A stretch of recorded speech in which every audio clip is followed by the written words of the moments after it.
can stop you from being deceived. If you try to find out what's up my sleeve, you can figure out what a bag of means. If you try, nothing can stop you from being deceived.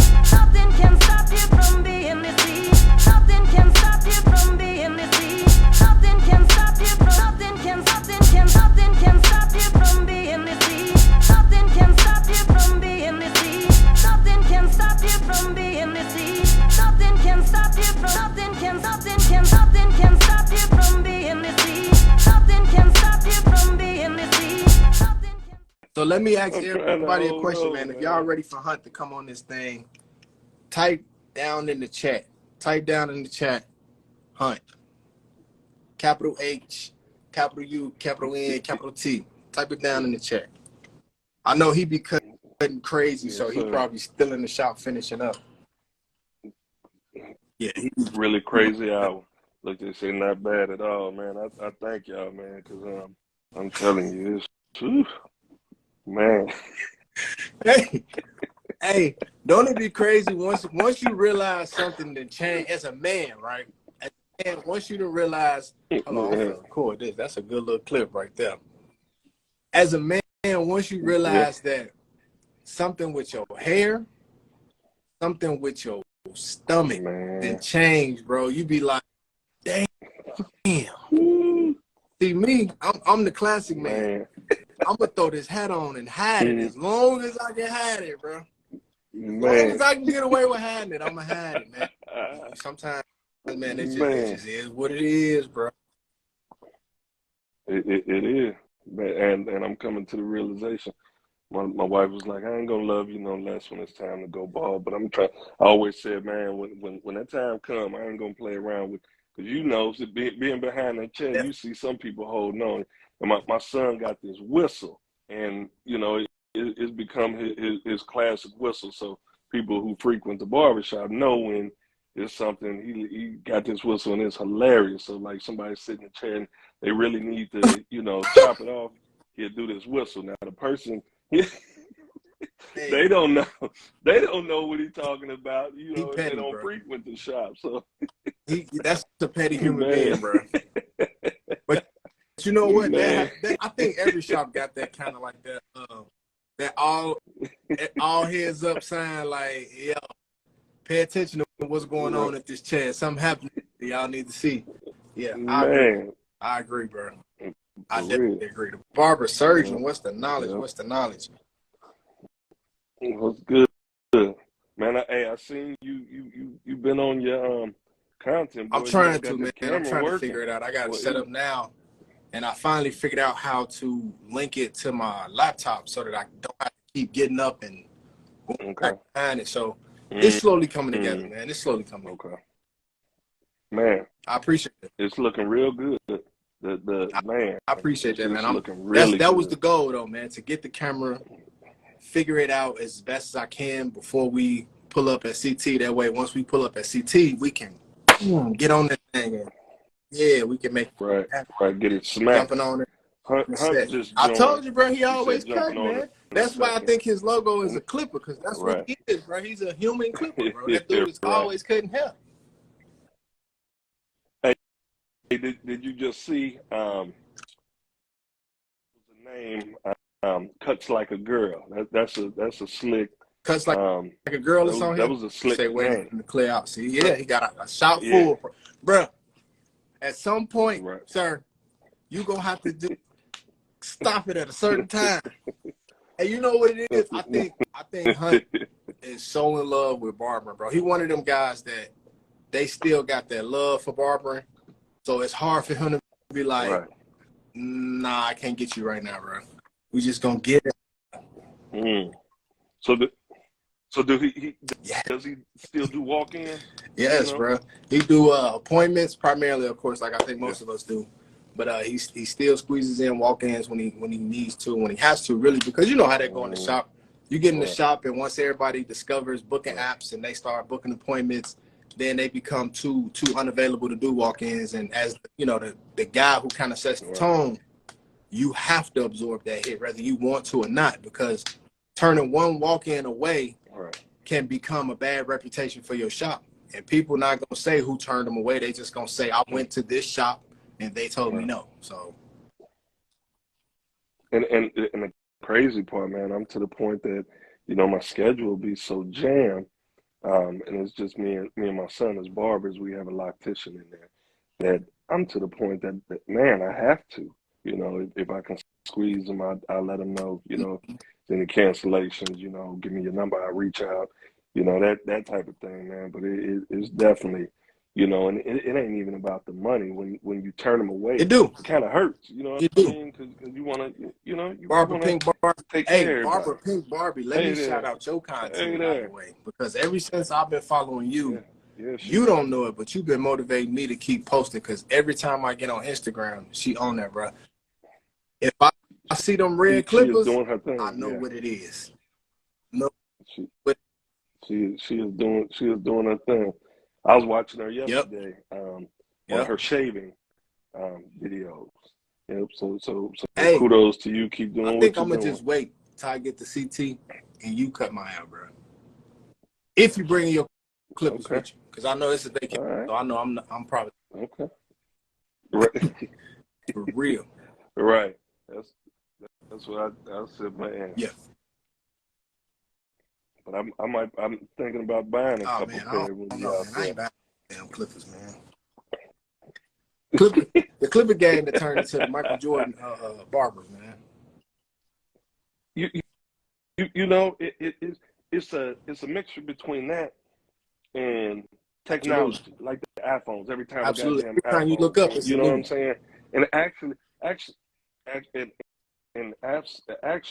don't know if you've seen it, but that's I got a question, you know, for Hunt later on as an educator regarding you know, clippers and how they drop it, man. It's every time you turn Hell yeah, around, I'm you like, will. shit, you go Speaking of broke, that, speaking of that, I got like some advice while broke. we waiting on Hunt to jump on. For anybody that's still in school, you still getting your repetitions in, you still learning. Don't go out and spend all your money on the latest and greatest of technology and clippers. Don't go out and be the first in line to get the new drop, the new release, like a sneakerhead with clippers. Take your time, build your foundation with those clippers that you get in your initiation packet, as we call it when you start school. Yo, welcome to the Thunderdome package. Build your foundation with those clippers, Right, because what'll happen if you go out and you spend all your money on the latest and greatest and you really don't have a solid foundation, you'll get them clippers, you'll start cutting with them, you'll get decent with them, but you won't know how to appreciate the technology in it because you don't know what it is to upgrade from a standard pair of clippers up to new technology. Now, when you're going to spend more money on more expensive right, clippers, because we all see the market, they all getting more and more expensive. When you go yeah, and spend more money on that more man, expensive clipper, you still don't really understand the benefits of what that new clipper does, or you can't recognize where it's falling short for what you wanted to do. You just bought into the hype. right, So I would right, recommend anybody right, build your foundation. Listen, I built my foundation with Taper 2000s. You ain't never seen them in no store before. mm, Go look them up. right, They exist. right. Look. I want to know They what they look like look like. wall seniors with a generic Taper 2000 up the side of them. They about that thick and they as heavy as masters, bro, with a dookie blade on them. But hey, build your Wow, you got foundation, to do because what you got to do, huh? once I cut with those Right. for the time I was in school, and of Mm-hmm. course you start to play around with them. I pulled a blade off of them, put a better blade on Right. them, and okay, that make it do a little better. Then I took the Right. cutting blade off and put a ceramic blade on. Oh, that make them do a bit better. Mm-hmm. Then when I transitioned from Mm-hmm. those straight into what was my first clip? My first magic clips. I got me some magic clips and was like, Right. oh my, this was the second coming of God for me. They was light. They felt like Right. toys. Like Right. I felt like I was Right. gonna break them because they feel like Right. toys. And battery life was way better. This was a plug-in clipper that I came from, but the power from the cordless Mm-hmm. clippers seemed more consistent. Then when I started cutting, it was my first time using a fade blade, so it was easier to get my polish done the way I wanted to get done. Right. But I would love to Right. believe, right, in my opinion, had I not started my foundation Mm-hmm. for a year with those Dookie Taper 2000s, Mm-hmm. ain't no telling if I would have been able to Dookie tips. appreciate those magic clips. You know what I mean? I probably would still be struggling trying to figure them Right. out because that's not, to me, that's a beginner clipper, but it's like a beginner intermediate clipper to me. Right. But for ours, when I went to school, our introduction package, we had math. What's going on, man? What's good, my brother? What's up, man? Fresh ball head and all. Hey, man, you need a line of two, bro. Oh yeah, I ain't hitting mine. You just gonna let it go? Yep. That's what I'm talking about, bro. That's what I'm finna do. I'm finna just let it ride until the CP show. All right, how y'all been? How you doing, man? Can't complain. I don't think you need much of an introduction, but as it's formal for us to do, we want you to go ahead and introduce yourself, man, to the people who may be joining, who may not be fully familiar with the bald head on the screen, man. Oh man.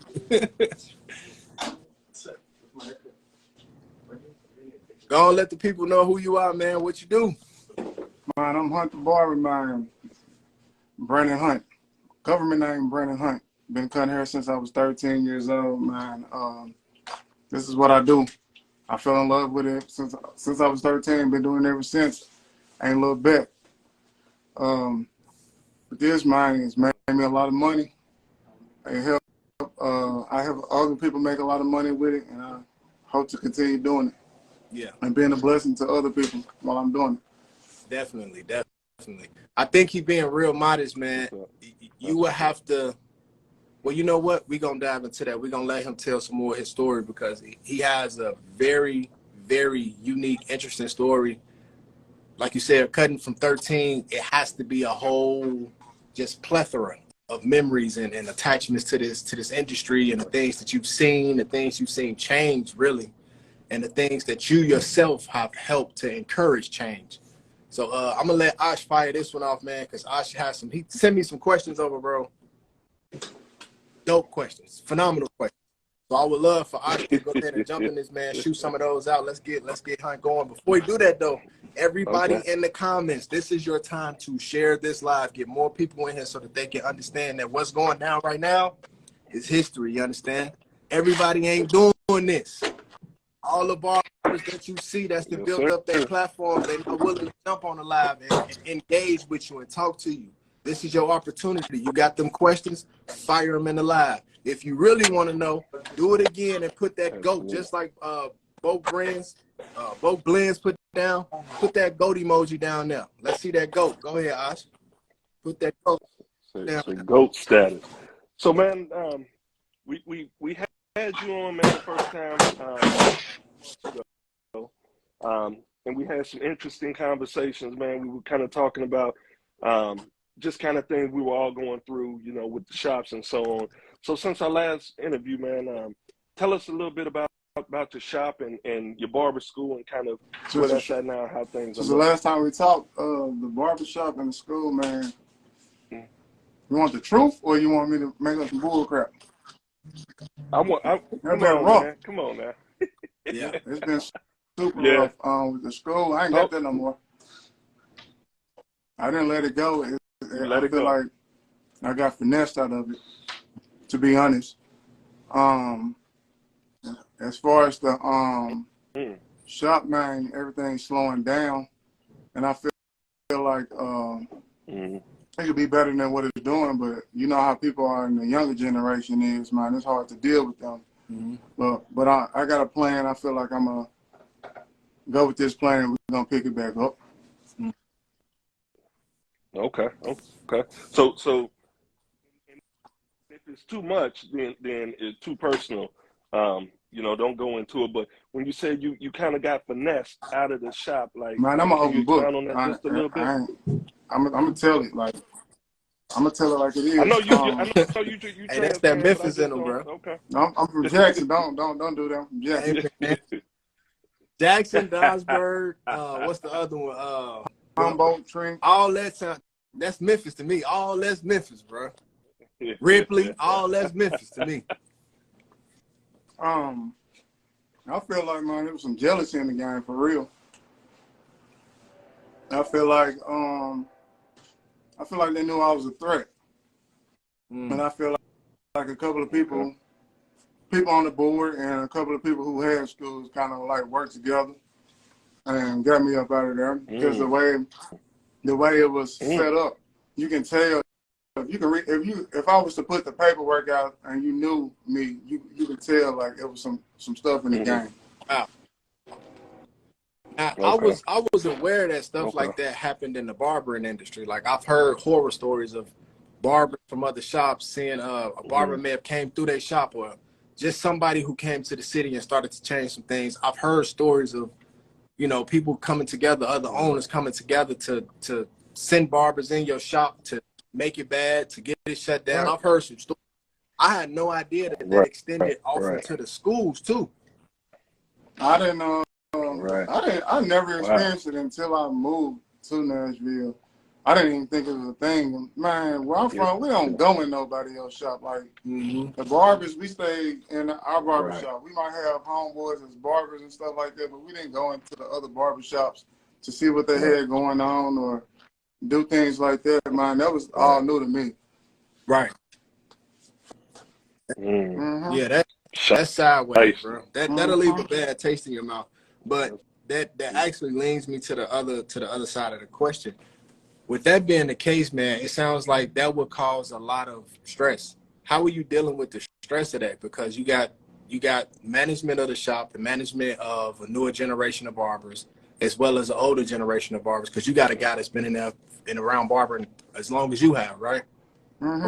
Okay, so managing an older generation of barber plus a newer generation of barber, your own social media platform. If you don't know, he has his own brand line that he's managing, in addition to the school. How are you managing the mental space of all that?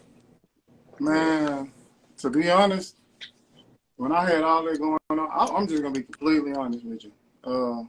Take it how you want to take it, man. Pray for me if you want to pray for me, man. Do whatever you want to do. I'm just being real. Man, when I had all that going on, dude, I was drinking so much. Man, I ain't even going to lie.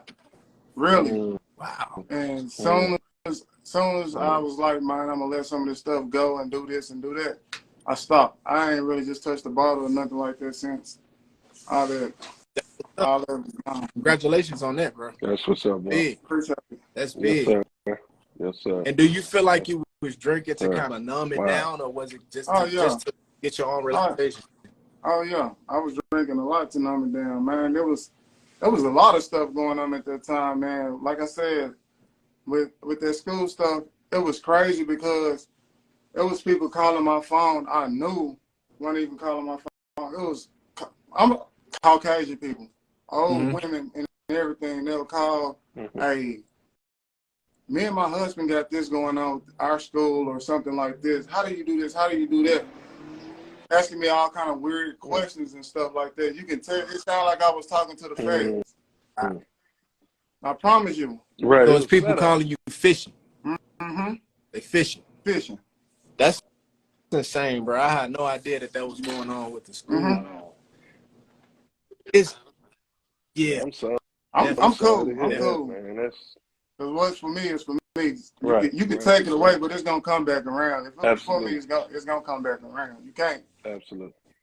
I think that shines a light on an interesting point too, man, because oftentimes you get off into barbering, and I'm speaking now from the perspective of guys who just not coming into the industry, right?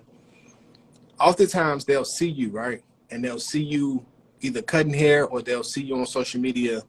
And social media is only a glance at what somebody is really going through and what really is in their life. Like you said, you had ways that you were dealing with those things, or things that were introduced into your capacity and your space from the stresses that you were dealing with.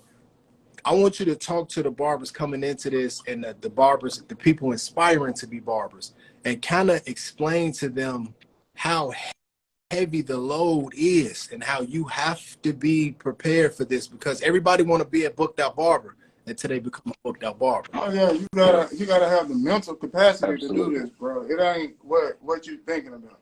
It ain't just going in a barbershop cutting heads and going home.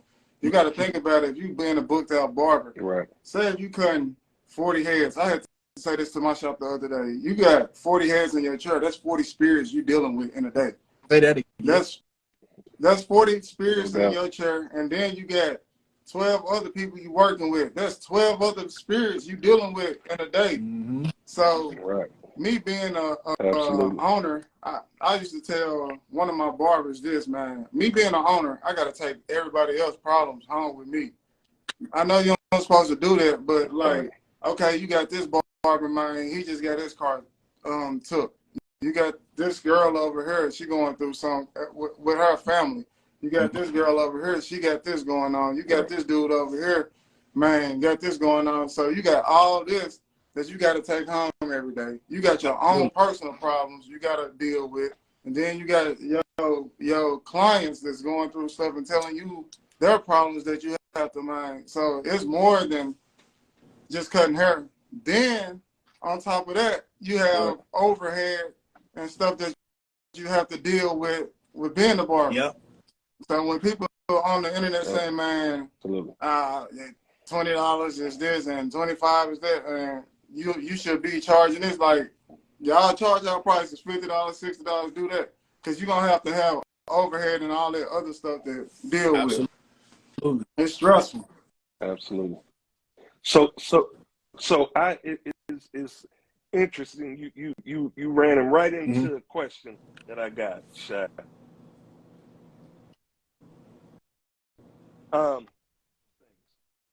You had a video about 2 years ago, right? And the title of it was "Being a Boss is Not Easy," right? For you and your experience, what has been the most difficult part of being a shop owner for you personally? That's a good question. Could you hear me? I thought he said shop. Nah, he's talking to you.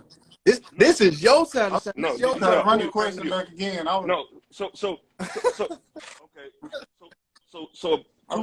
About 2 years ago, you dropped a YouTube video, and the title of it is "Being a Boss is Not Easy," right? And you kind of talked about some of the things in the shop, but for you, being a shop owner, what is the most difficult part of being a shop owner? The overhead.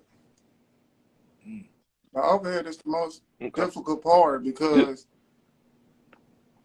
people think just because they pay booth rent, they doing something. Like, hey, just because you gave me a certain amount, that's top. Them bills go up. You stay in, okay, put it like this. We say the shop hours are 9 to 6. You don't come in at 12 o'clock, and then you stay to 9 o'clock every night. But all the rest of us came in from 9 to 6. You staying in late to 9 o'clock. It's making my utility bill go up. So now that's extra money that I got to spend out, but you only topped off at this. So I got to come up with that extra money. You decide you want to run the water and start doing shampoos on every client. I got to come up with that water bill money. You want to start using up all the towels, but then I say, man, hey, y'all going to have to start helping out with these towels. This ain't no commission shop. You get mad when I say, hey, we need some extra money for the towels if I got to wash them. Man, you tripping. You keep going up and doing this. Like, come on, man. Yeah. We all in this together. It's the overhead part of it. I give you another good one for the overhead is people decide that they're not going to pay their booth rent on time, or they're not going to pay it when it's supposed to be due, and they don't know that you're paying the shop rent on the schedule. That got to be paid. That affects everybody. Absolutely. The bills got to be paid. The light, the water, like anything trash, else. all they got to be paid. So whenever somebody doesn't pull their weight and put their money in with the rest of the money to pay the bills, now the owner got to figure out a way to cover that overhead. And a lot of times it's coming from the account of the shop, or it's coming out of what you made that week to make sure you covering it for everybody else. Right. So, yeah, that's probably one of my biggest pet peeves too, bro. So one time, one of them told me, so going, like, if something major happened to you, I know, okay, an older cat, when I was renting, when I was young, I learned from older cats, dudes I came up from. They told me, when you're doing booth rent, it's the same way as renting a house. You can't go on vacation for 30 days and call them and say, hey, I was on vacation, I don't want to hear it. Man, I can't pay, I don't want to pay the rent. That's how you run a booth. Me, I'm kind of lenient. Like, if you have a major problem, most booth renters don't have insurance. They don't have health insurance, especially they're young. They don't have no health insurance. I try to be lenient with them. Hey, don't take a couple of weeks off. I got you. I'll cover it. I'll do a couple of house calls. I'll do your booth for you. Mm-hmm. The next barber talking about mine. When I'm doing my house calls and stuff, the next barber come to me, man, you ain't no real nigga. You need to be throwing him some money on top of it. Come on, bro. I already done waived it. I waived his money. I'm going out here doing stuff I stopped doing 5 years ago to make up for that booth, and then you sit up here talking about I ain't a real one because I ain't doing more. You know what though? That's the world we live in, man. We live in a world where people be real quick to criticize how you decide to help, but they not helping at all. Come on. What are you doing to help? You know, everything I'm doing it out the kindness of my heart from the perspective of trying to be understanding and help. You don't get to determine or complain about how I help. The way I help is the way that I'm available to help. That is, like you said, that's how you care for your mental space. If we as human beings if we allowed ourselves to move based on the order of other people, you'll be burned out overnight. Because you will never be able to do enough, and it'll never be it'll never be sufficient for nobody, because everybody got an opinion. Everybody can tell you the best way to do something that they ain't doing. And on top of that, right, we're in an industry where we know we don't have pensions and things of that nature. You ain't got no insurance. You better start putting some money back. It ain't your responsibility to take care. You already done waived the rent. How much more can you do for a person? Right. Because a lot of people ain't That's gonna do what I that. try to tell them. I do way more than the next person would do for you. But you know what? Enough. Have you come to experience, or have you come to the realization? I would think that you have, especially considering how long you've been in it, as well as far as management and ownership. It's a bitter feeling when you come to the realization that it don't matter how much you extend yourself, it will never be accepted the way you intended to be accepted. Never. It'll never be recognized.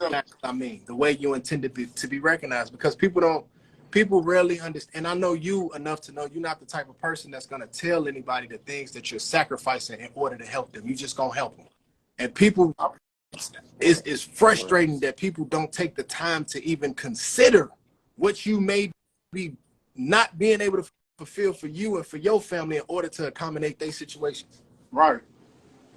And I always learn. My dad said, "Man, you help somebody, you don't tell them. You don't go out here and broadcast it. That's how you get your blessing." Absolutely. Like, you go out and give a homeless person $100. You don't have the camera in their face saying, "I just gave this person $100." Absolutely. That's how I try to treat the barbers. Right. Okay, I did this for you. I'm not gonna broadcast it. But sometimes when you do something for somebody and they sit up there and say, "Hey, give me more," and then they say, "Hey, you ain't doing enough." Sometimes you got to remind them people, like, "Hey, bro, I just did this and this and this." And then that's when they start saying, "Hey, you should have never done it for me if you're going to have to tell everybody." Hey, bro, I had to remind you. I had to remind you. Boy, that'll make you 538. Go ahead, man. He brought up some memories in my mind that I was it's like they force you to do something you don't want to do, and then you start looking like you crazy, like, dog, am I crazy because I tripping? Yeah. Right. Am I wrong? Right. So with that being said, what do you think the biggest misconception in regards to being a barber, from the young clients and just from young barbers and clients in general? What do you think the biggest misconception of us being barbers? He said, what do you think the biggest misconception is? What do you think the biggest misconception is when it comes to barbering between older barbers and a newer social media barber? No. So okay, younger barbers and clients. What do you think they have wrong? Like, what's the biggest misconception from how they view barbering? Clients, and you said younger barbers and clients, right? Younger barbers and clients. Yeah, I would say clients. Like, what do you think the biggest misconception is amongst clients when it comes to barbering? Clients come into the barbershop with a whole lot of expectations and assumptions that you should, you will, you do. What do you Be on think? their time for one. Say Hey, again? I learned something. I don't know who was it from. Somebody out of Cali. I don't know. I can't remember which one of those female barbers it was, but she said start treating your clients like it was a doctor's office. Mm-hmm. You know, when you go in the doctor's office, you get an appointment, but the appointment is just to get you in, but you don't get in on that time. You get what I'm saying? Mm-hmm. Because you never know. We live in Nashville. Mm-hmm. There's always traffic. Absolutely. You get on 24, one day it might be traffic backed all the way up. The next day it might be straight. So you got to give yourself time. That client might get stuck in traffic and throw your whole schedule behind. So you got to, that's what I feel like, the time. They feel like we owe them. It goes both ways, though. Yeah. They can do it to us, but then when we do it to them, it's like a big blow up. That's the biggest one for me, man, is people not having consideration. Like the consideration that you want me to extend to you, extend it to me. Because just like the last week you came, you was 10 minutes late and it threw the haircut behind you behind. Well, now this week when you come, the person that came before you was 10 minutes late and it's throwing yours behind. But you act like you ain't never been late before in your life. You come in and you just expect to jump right in the chair. What I don't like, let me tell you one of my biggest pet peeves, bro, with clients. I don't like when somebody show up early and I still got a head in the chair and they sit down and just stare at me the whole time. Oh, yeah. That burns me up. Burns me up. That burns me up. That made me not want to cut your hair. Even when if I get done with that head on time, let's say that your haircut was at 10. You get here at 9:30 and you sit down and you burn a hole in the side of my head for 30 minutes. When 10 o'clock, I'm waiting until 10.00 before I say, all right, come on, bro. Like, I might clean my clippers for 20 minutes, bro. You better go and ask my barbers what I do. I get done at 9:30 and I say if I get done at 9:30 and I know I got an appointment at like 9:45. At 9:30, I'm going to that bathroom and I'm pulling the toilet seat back and I'm sitting on that toilet. And I'm telling them fools I'm on the toilet. I ain't even taking no dump. I'm sitting on the toilet. Telling them fools I'm on the toilet until 9:45. I ain't coming into the barbershop part until 9:45. Hey, look at Dion. Dion said Hunt gonna hide. Hunt hides. He know. That's I'm the gonna good hide one, until it's time. That's the good one, bro. I don't think people, another thing I see people do, I just had to ask a guy not to do it. If they come in the shop before you and you're not there, right? Maybe they're your first head of the day and you haven't made it there yet. I see clients come in the shop and sit right in your chair. And do me a favor, go sit in the waiting area, because what you're doing is once that barber gets here, you're making him feel rushed. As soon as he get here, you feel like he gotta hurry up. It's a mental thing, right? Where they feel rushed, especially if it's somebody younger that ain't really reached that they ain't got that. It's like, hey, bro, you're gonna have to hold up. Yeah. Right. So what's the biggest misconception you think of young barbers? He froze up. He froze. We gonna get him back in 1 second. Instagram probably tripping too. Oh, there he is.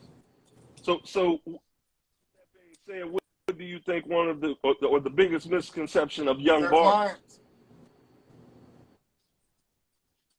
Just in general, just how they approach barbers. That microwave stuff, that popcorn. Yeah. Oh, because it's you real. See his face? It's real. It is real, bro. It is real. Microwave barber mindset is a real thing, whether nobody told you or somebody just told you. If this was your first time hearing it, a microwave barber mindset is a very, very real thing. People come into this industry and they believe that what they saw on social media happened in 6 months. Man, you don't. I'm sorry, bro. It just don't work like that. And then people kill me posting 1 or 2 times on social media and think they're supposed to get everything. Every like is supposed to be a client. No. It's not how it works, bro. It's not how it works. Right. Hey, boy, that twisted his face up. It's the truth. And then you got to think, how many newer generation barbers you probably deal with, be it that he in Nashville, he in a big city, so everybody coming. That's kind of like the go-to place in Nashville. Then to add to that, you got a name and a platform as big as his where people know, if anything, if I get in this shop, I'm going to be surrounded by barbers that's chopping. So at least I'm going to learn how to chop. Then they come in the shop and they realize like, oh shit, this is actual work. Like I got to work. I can imagine how frustrating it is, bro. All right, I get so frustrated. I get so frustrated when I'm over there chopping and I look in the seat and see one of them like this.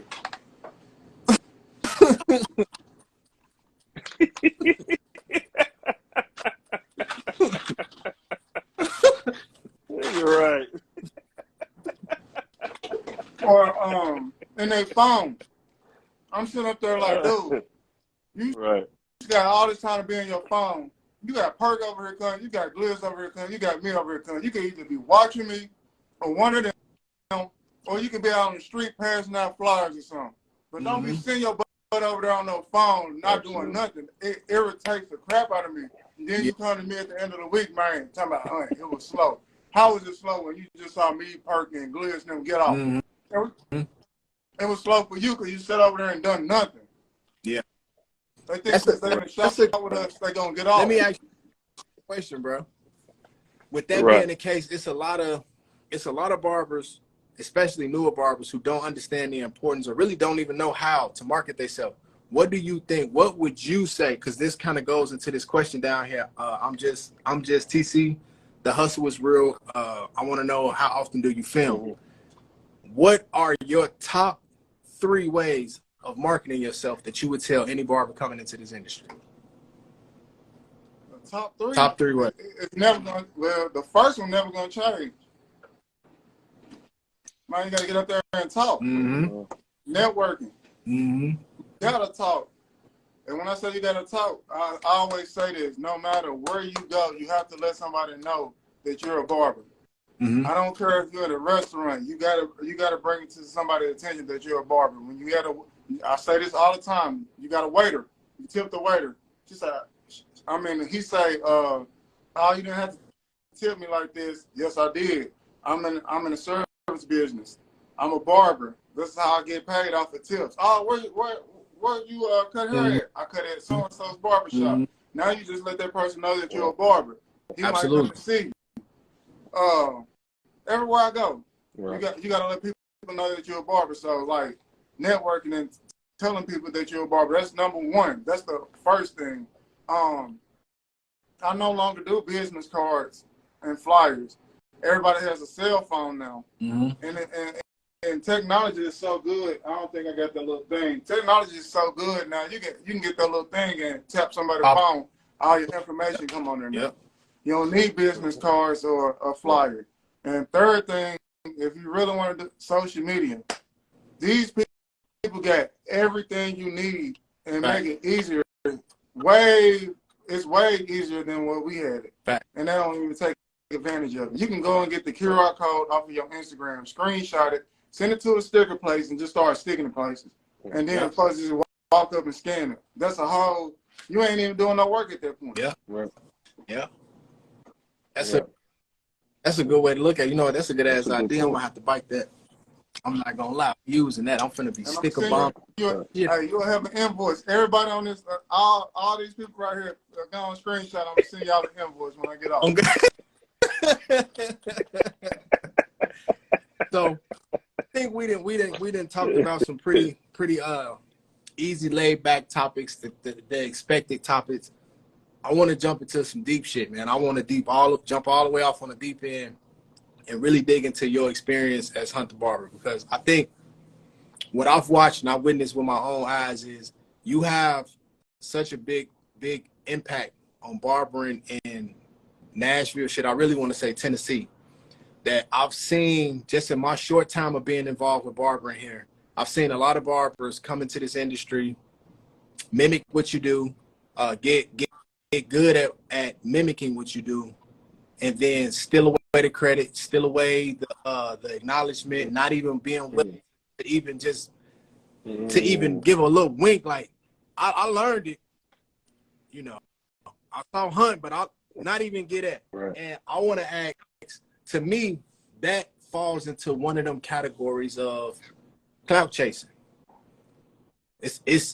I think that it's a lot of different forms of clout chasing. It's a lot of different forms of piggybacking. It's a lot of different forms of abuse. Those words aren't synonymous with just one pattern behavior.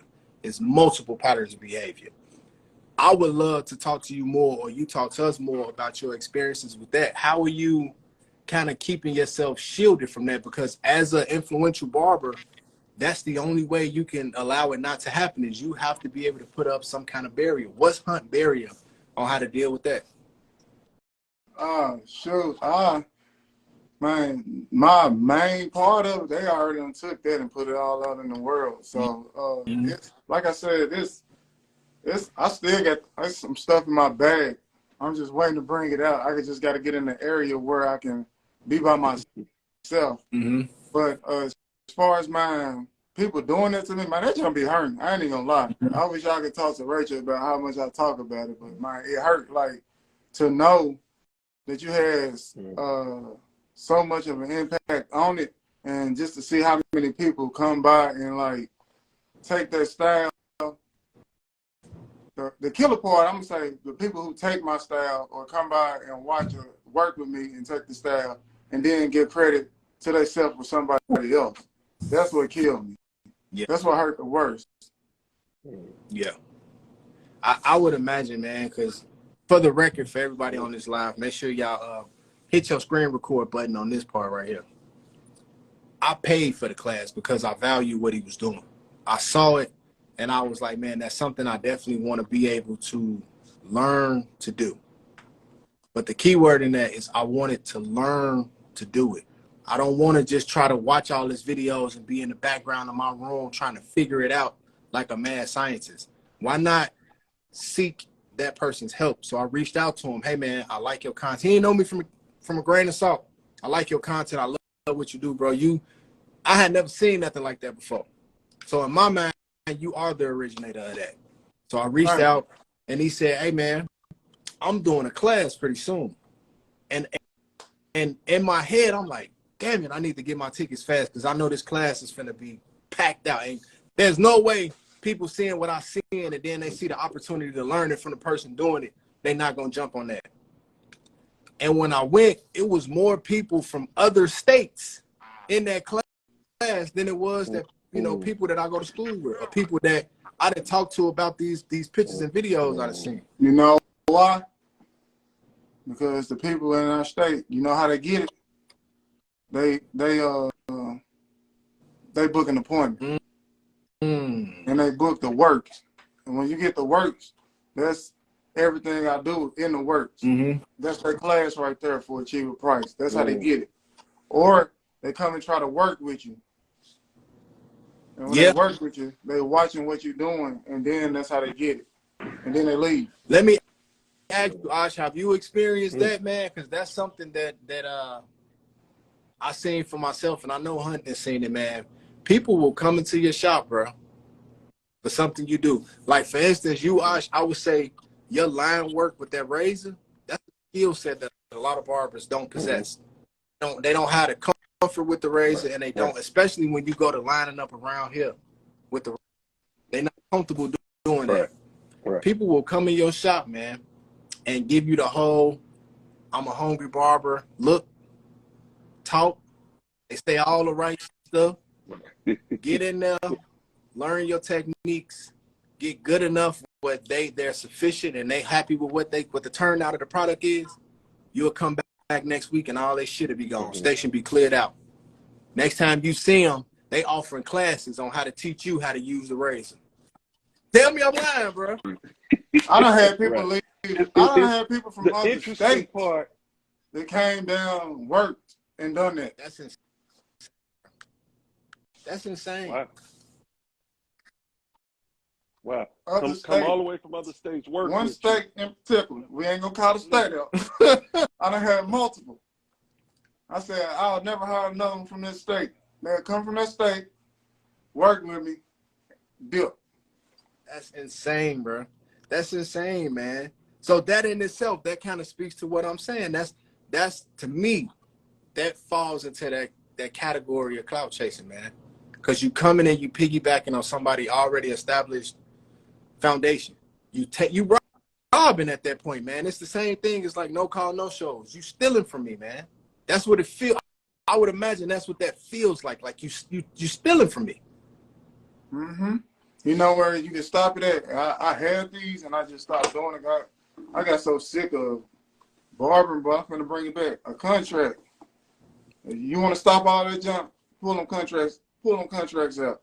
That'll stop it from the jump. Non-disclosures. Absolutely. Absolutely. I think that's a big thing, man. I've been talking, Ash. I'm sorry, bro. I got look, bro. No, hold on. Somebody said you got to you pour good, back. Hold on. I'm taking it in because you got to pour back into whatever you feed from. Hey, that's true. That's true. But I pour back a lot. Yeah. But sometimes you got to watch what you pouring into, because, like, for instance, I can work with somebody and say I get something for $100. I can do a service for $100, and they can sit and I can pour into them. They didn't work for it. Mm-hmm. I had to work. I had to stay up late nights and study all my clipper blades, figure out what type of clipper blades did what. I had to figure out why I like this type of razor. I had to figure out why I like this color pencil. I had to figure out what dyes to mix together to get this type of color, what fibers to use, because this fiber might do this on this type of hair, this foam might do this on this type of hair, all that type of stuff. Mm-hmm. I showed them that stuff right there that I had to stay up late night to do. They're going to charge somebody $20 for it. And what they do, bring down the value. Because guess what? Water it down. Yeah, because guess what? They stay around me, or they stay around, they get better. They don't even realize they're getting better. Mm-hmm. Next thing you know, it ain't going to never look like Hunts. I'm telling you this. It ain't going to never look like Hunts, but it's going to be close to Hunts. Right. And the client get to looking like, okay, word get around town. Hey, he over there doing it for 20. Hunt over here doing it for 100. His almost look like Hunts. Hunts cold. That's just like having a real person, a real Gucci and a fake Gucci. Who gonna know the difference? Nobody. Nobody. Right. So they're gonna spend it on the 20. Right. So right. Right. So for me, as I listen, and y'all know more because y'all are geographic area, and I feel what you're saying, but somebody said they may have had a recipe, they never had the sauce. Right. For you, it's almost like flattery, right? And I know you said it angers you, but to have people to come from a whole different state to study your style and run with it speaks volumes about the work you're doing. You know what I'm saying? You always gonna have them guys and people out there stealing and hating, but you don't put your mark down. Your legacy is imprinted.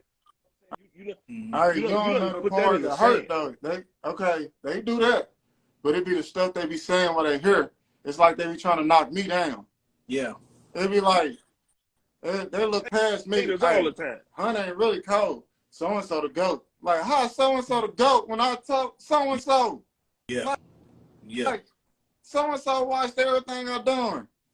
Everybody in here is like, I'm just looking at all y'all. All y'all got a piece of me in it. We have, like I told Shop before, we have the argument all the time. They say Drake is the GOAT. Drake is better than Wayne.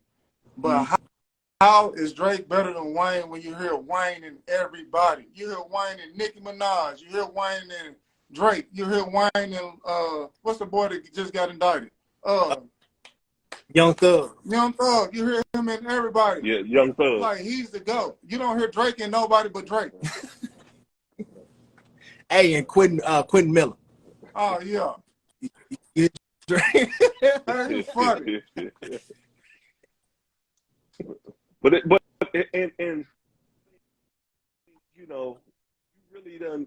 you really broke it down too when we talk about pricing and things of that nature, right? The fact that you talked about going home and studying at night what blades, what razors, because you don't hear that from a lot of barbers. Like, I ain't never heard nobody break it down like that, to be honest with you. So you know what I'm saying? Just to put that much into your craft, speaks volumes. The ticket should be what the hell the ticket is.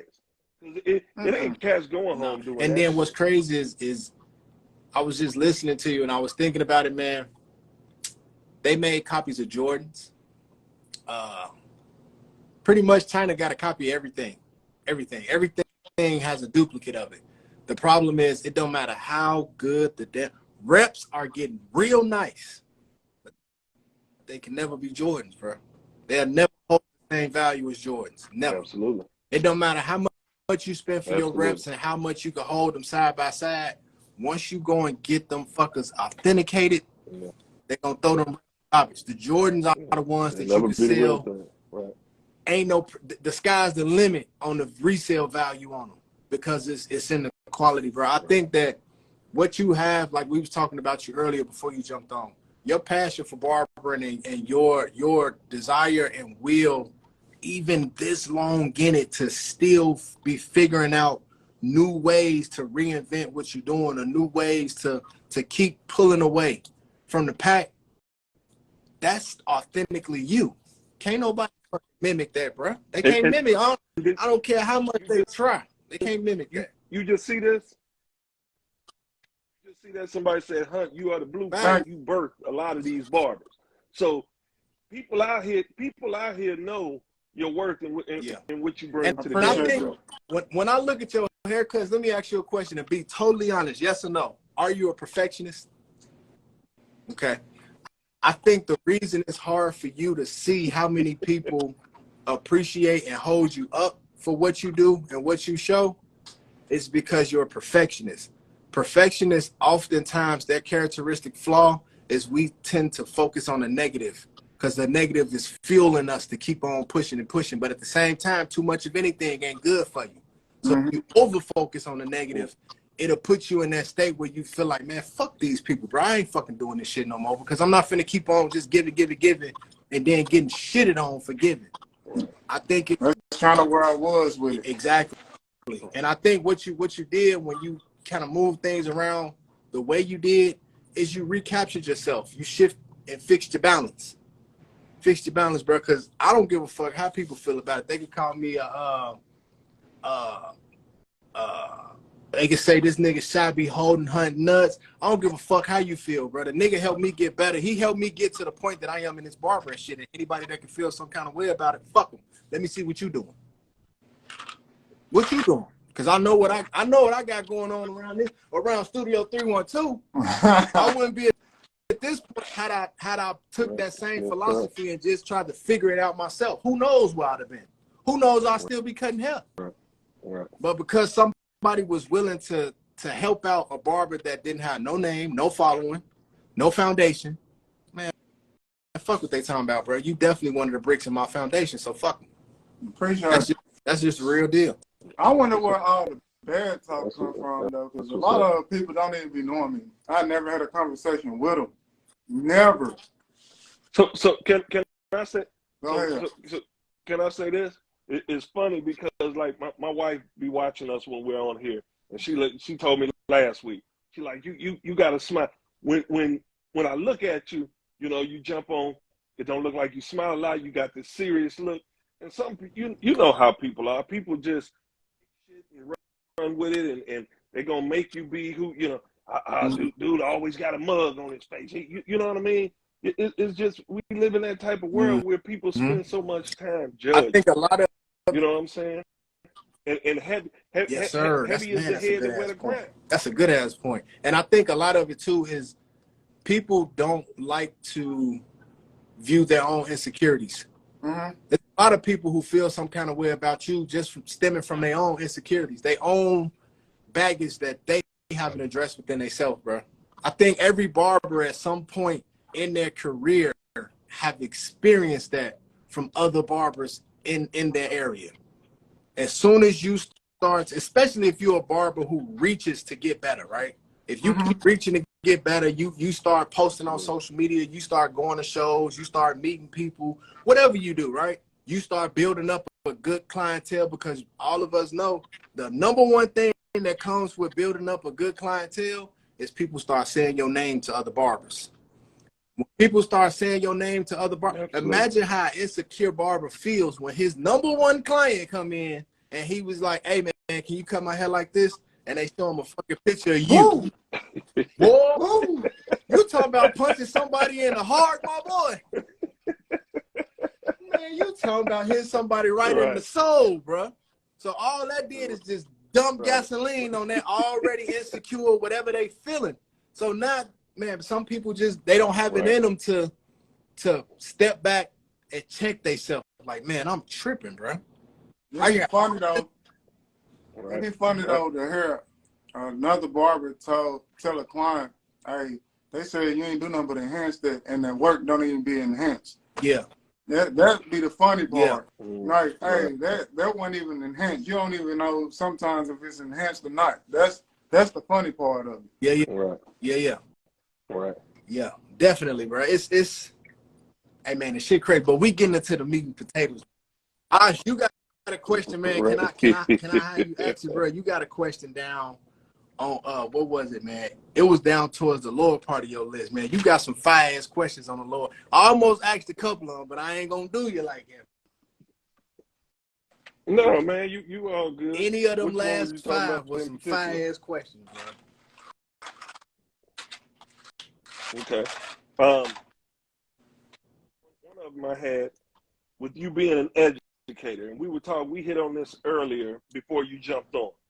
Now all these clippers just jumping out the box. It's like iPhones and like Jordans. Every time you turn around, every month it's a new clipper coming out. It's a new clipper coming out. For these young barbers, man, what advice do you give them in terms of getting their tools and not putting themselves in position to break themselves? Because this stuff will take you. This stuff will take you don't need number 2 the price of the clippers. So what advice do you give them on find choosing 2 pair of clippers that work for you? You only need 2 pair of clippers. You need a surgical blade. You need a taper blade. That's all you need. Every brand has those 2 pair of clippers. I promise you that. Every brand has those 2 blades. You just need 2 pair of clippers. You just got to find which one works for you. Some are heavy. I like Masters. They heavy, and y'all know I like to switch the bottom blade out on the Masters to make that blend. I like heavy. Heavy Masters with the bottom blade. So that's my one clipper. And I also like the takedown. I'm always have a pair of these for the takedown. And that's what I use for my surgicals. Okay. You don't use your detachable no more? No, I've been retired. Them in the bag in the back of the shop. Man, you got me every now and again. I still bust them detachables out, man. Cause hey, on some grades of hair, it's whew. Yeah. It's insane, bro. It's insane. Cut Flow Dre, what's going on? I seen you jump here. I seen somebody else jumping here. Mac, my boy good? Mac the groomer. So I got another question for you. So we done hit on a lot of topics, you know. A lot of hating amongst barbers. We don't hold each other down the way we should. We don't give credit and honor the way we should. These young, barbers jumping in here. It's the microwave era. Excuse me. Where do you see the game at in the next 5 to 10 years? That's scary. Yeah.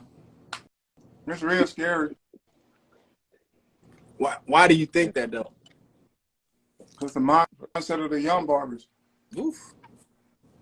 It's very scary because they said when we try to talk to them about some of the stuff that they do, they say, man, life, you do stuff to make life easier.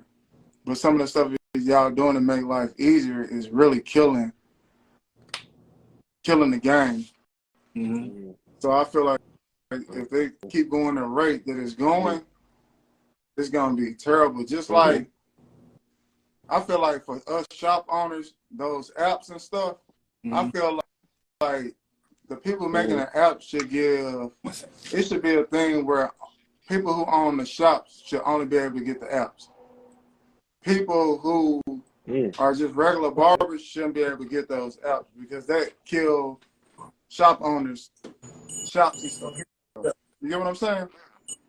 Because if you're trying to build a shop Right. clientele or you're trying to do this and that, it'll end up killing everything you're trying to build. It ain't gonna be too much longevity with barbershops. It's either gonna be sweets or it's gonna be, man, that barbershop stuff in the business. That's a good point. Have you ever noticed when you go in the barbershop now, ain't nobody talking to each other? Facts. Nobody talking.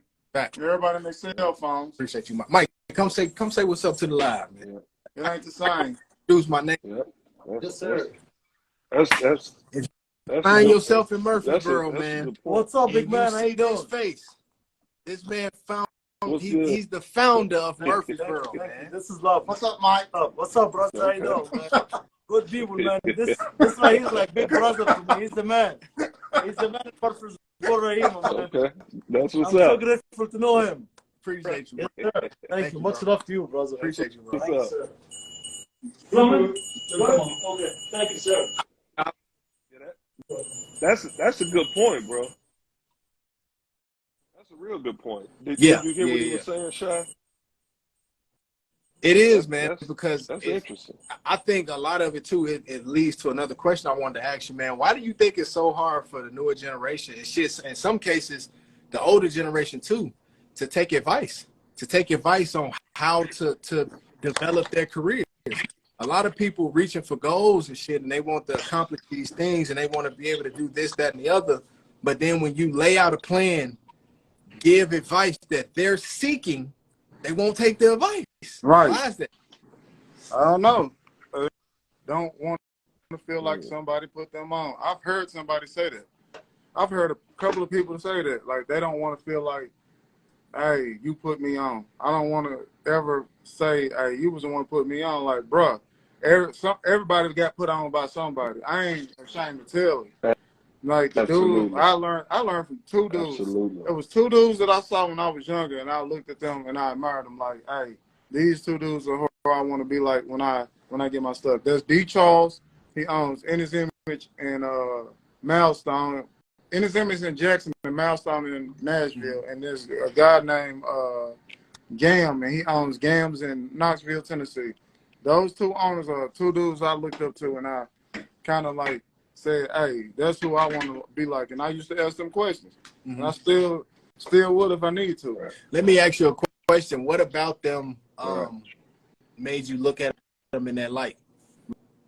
Man, just the professionalism, the way they move, the way they talk to people, man, the sit downs, everything they did. Like, man, when they see in somebody, like, I know D for sure. D had more time with me than Gam did. D used to sit me down all the time and tell me, like, hey, bro, you got something in you. Stop listening to everybody else. You look around. They doing the same stuff they was doing since I opened this shop. You gonna go far with it. Him and his wife looked at me and was like, bro, you gonna go far with this stuff. Just keep going. Don't worry about what so-and-so say. Don't worry about what so-and-so doing. You just keep going. And it would be days. I remember when they gave me that speech, it was like, oh, okay. And it was days that we was in a recession then when they gave me that speech. I think Bush was in office, like at the beginning. There was days, man, I would be looking outside. They outside dribbling the ball, playing shakes and whatever. I'm like, dog, I want to be outside with them playing. Man. But I'm in there working. I'm young as crap in there, the only one working, looking outside. But I was like, yeah, I'm listening to what they said in my mind, like, you're going to be somewhere doing something. And that's what kind of pushed me to keep going. I seen man, Barber Baby LSC. That's a good dude, man. Hey, if you don't see his content, man, he be making some funny ass content, bro. He said the younger generation don't want to look up to OGs. I think it's both though, man. Have you noticed that barbering is like a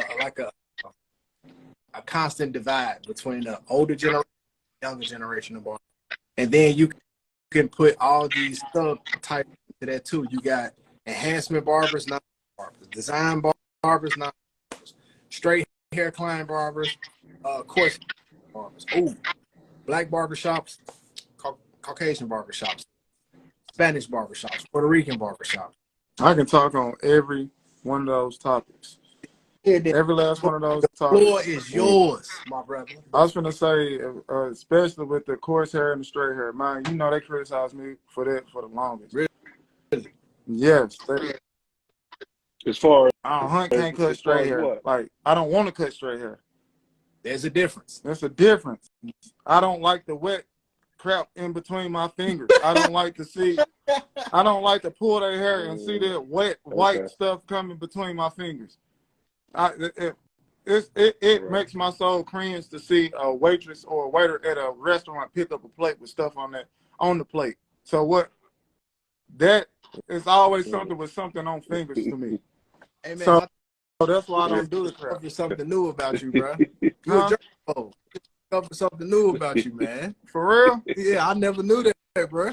Man, that's why I don't do it. I do not like the wet stuff on the fingers. So I always knew. They said, man, you get one thing in barbering, like you get that one thing that you're good at and be good at it. You're gonna make money. I probably done made way more money doing coarse hair only than most people that can cut all of her. I bet you that. I bet that I had a bigger clientele than people that can cut both grades. I bet you. Hey, Rachel say yes, he is. So that means you real bad with the germaphobe, bro. She ain't said nothing. Said what? I ain't saying that yet. Say yes, he is a germaphobe. But ain't nothing that, man. As far as enhancement versus non-enhancement. Enhancement versus non-enhancement. I was always against enhancements when they first came out, but shoot, that's the world we live in now. You gotta be with that or go home. Like, don't nobody want to be regular no more. Look at these girls with these BBLs. I don't like BBLs, but everybody got them now. That's the world we live in. Right. Right. Big facts. Right. Big facts. This ain't what you charge. I don't got that. Let me see. Black versus Hispanic. Hey, I didn't feel that until now. Yeah. Expand, please. Open that door up. Hey, don't kill me like they did Malcolm X. Don't kill me like they did Martin Luther. And don't say I'm a racist. Please do not judge me, y'all. On this, hey, I'm a realist and I'm gonna be real. Absolutely. Take it the way y'all want to take it. Man, hate me for this. Don't hate me because I look like I look. This is actually coming out my mouth. Hey, right. All my life, I heard people say black people are entitled, and how we act and what we do and stuff like that. Okay, I always fought it because of the side of Tennessee I stayed on. I'm used to black people. I didn't have to work with the Hispanics. I didn't have to work with the white people. I didn't have to work with the Kurdish people. I didn't have to work with the Asians. Okay, I moved to Middle Tennessee. Middle Tennessee is more diverse. Now I have to work with the Kurdish people. I have to work with white people. I have to work with the Asians. I got to work with mixed people. I got to work with everything. So now I have a shot with Hispanics, and I have a shot with black people. Let me tell y'all something. When I come to work in the morning with the Hispanics, I ain't got when I get to work, when I'm walking the door, I'm walking in on a wet floor because they are already in here mopping the floor. I get to the back of the shop. I'm finna grab towels sometimes. Hey, I'm finna walk next door to watch. Hey, what you doing? What you talking about? We already watched those. They just need to be 40. Oh, okay. I run outside, call Rachel happy. Hey, these fools done did everything. Yeah. I leave here, go do the second part of my day out there. I walk through the back door. It's towels that's been sitting there a whole week. That I told somebody who volunteered to take them that always do it, don't do it. Let's see what's gonna happen. He give me the rundown on it. I say, let's just say, this is a young boy. He give me the rundown. This is what's gonna happen. I'm gonna tell you exactly how it's gonna happen. I said, let's see. I get to the back door, the towel's still there. I run in there, throw it me, say, this is what's gonna happen. It don't never happen. Then I say, man, y'all gotta start doing this. You need to tell us what to do. bro, why should I have to tell you what to do when you're in a shop? Like, it's, dog, you know the bathroom has to be clean. Your clients use the bathroom just like my clients use the bathroom. I don't be there half the week. The towels, you using all the towels. You want to do these special services, but you don't want to do the work behind the services. But then when the towels run out, you want to downgrade your service, but still charge your clients the same price. You want to start putting alcohol around your clients to get them crispy now instead of putting a hot towel around them. Come on now. What else they do? The floor. This bull crap. Spray that junk to that junk turn black. Man. These. You said, man, throw this junk on the floor, this junk to stand up. It got so much hard spray on it. Hey, it's like the Stay Flow. Yeah. Stay Flow. Do you think this is cultural differences though? And for the record, for everybody on this live, understand that this isn't coming from the perspective of bashing any race. No, we just got to do better. From the perspective of an owner who understands and is seeing the differences in behaviors and patterns and things that we all get into this, right? I think all the people on here that's owning and managing shops, you get into it and you assume, right, in your mind that I'm an adult. I was able to manage myself when it came to things.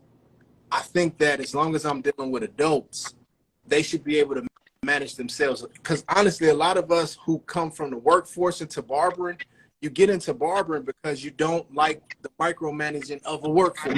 You don't like the hand holding of working in a traditional job.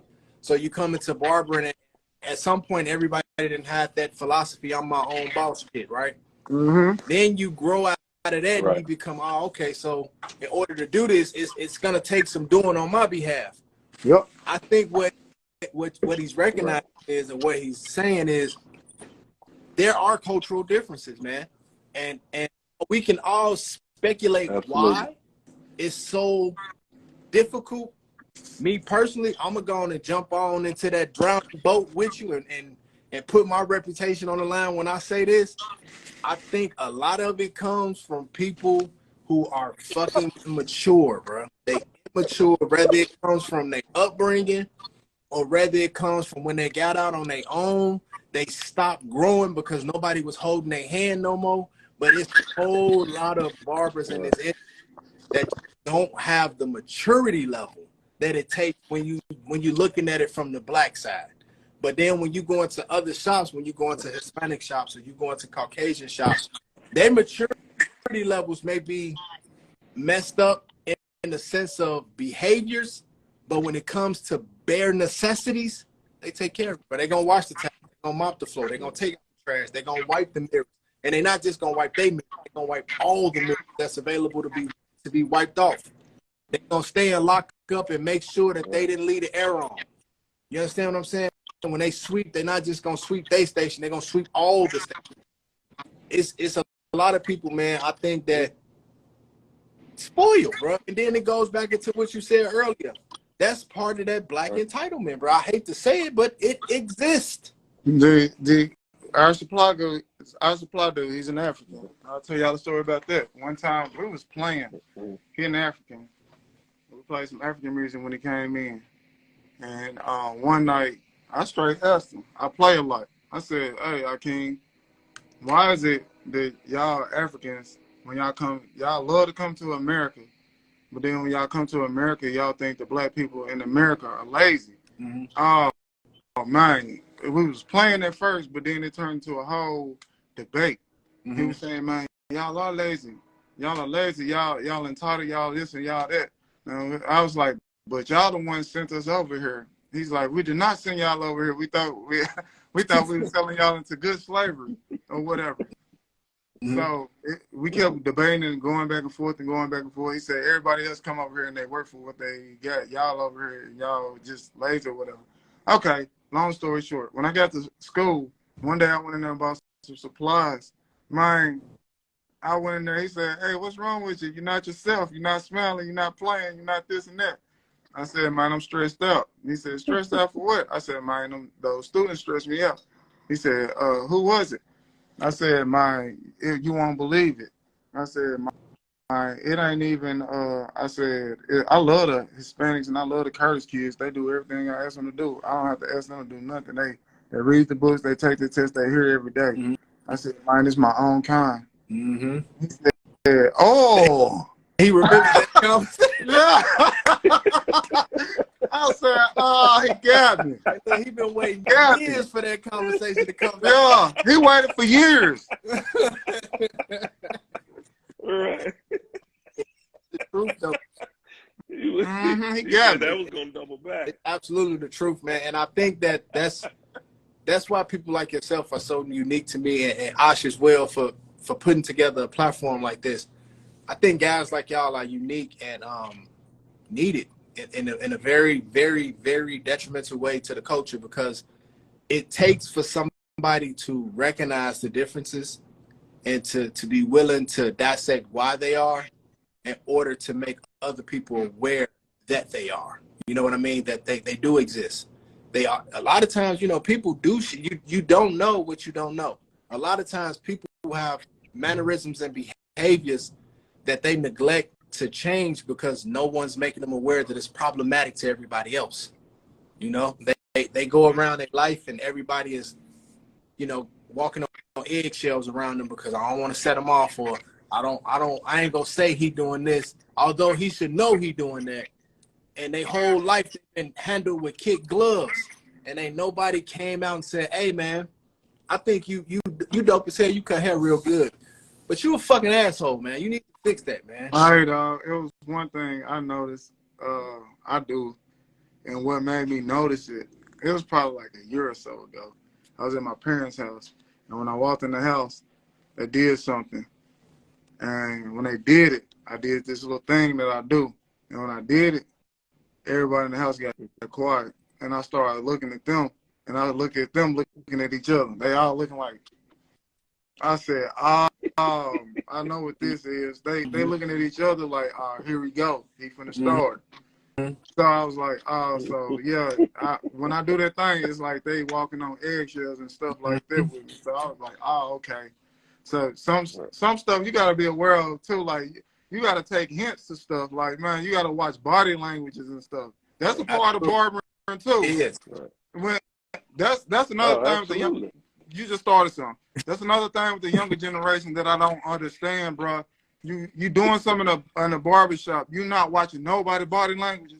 You're not watching the woman with her child, some on the radio or some on the TV. She covering her child's ear. You're not watching the body languages. You're not watching them like, ooh, cringing. You ain't doing that. You ain't watching none of that stuff. You ain't watching a walk in that you didn't speak to. Go sit down and keep doing like this. Looking up. You're not paying attention to that. Right. You're not paying attention to the guy in your chair that every time you talk, you do like this. Right. Dog. Body like, hey, you ain't never lied, bro. Body like, you know I ain't lying, bro. It happens, bro. It happens, bro. Listen, I'm meal prep, so I'm eating fish in here. And sometimes I don't pop that gum and I'll see my client kind of, I'm like, hey, my bad, folks. I just got through eating some fish. Let me get some gum real quick. You want some gum? People don't pay attention to it, man. People don't. So I got a question. So with all these things being said, I can't argue any of them. And I think all from shop owners, we all deal definitely with some headaches. And I know, you know, I work with my son, and he's young, and I can be overbearing and sometimes, but for me, it's for good reason. Like some of the things you done brought up, you know, hit right on. How do we change? Is there any way we can change it? It's a good question. You got a better handle on it than I do, bro, because I'm struggling. You don't know, but I'm finna go pull up something soon as I leave. Talk to me, huh? So I'm No, struggling. we're gonna change it. I'm telling you, I'm about to change it. No control. Yeah. The one thing I would say that I've watched him do. I ain't believing when people, let me tell you this, bro. I'm gonna tell you a quick story. People used to always tell me like, hey, Hunt don't sugarcoat nothing, bro. He ain't gonna sugarcoat nothing. If you do something in that shop, bro, if you cut and that cut ain't all the way, he gonna immediately let you know about it, right? And I would hear these stories, and I was like, nah, he ain't doing that, bro. He probably pulling people to the side. Because every time I've met him, he's been reserved. He ain't say much. He gonna be chill. I went to the school, and I stood in the shop, and I watched him, just observe him in his element. And it's like, yo, I need to adopt more of that. I need to be more willing to speak up about things that's not acceptable, because a lot of people, they just do stuff because they feel it's acceptable. They don't give a damn how it affects you or how it affects you. They just gonna do what they want to do. Absolutely. And I think that's probably one way to change it, is being more willing to be vocal about. But that might be part of the reason, you know, they want to do what they want to do, but then when you hold them accountable like Hunt, now, you know, you got a problem, you know. I mean, you damn if you do, damn I love if you problems. don't. You know what I mean? I got problem solvers.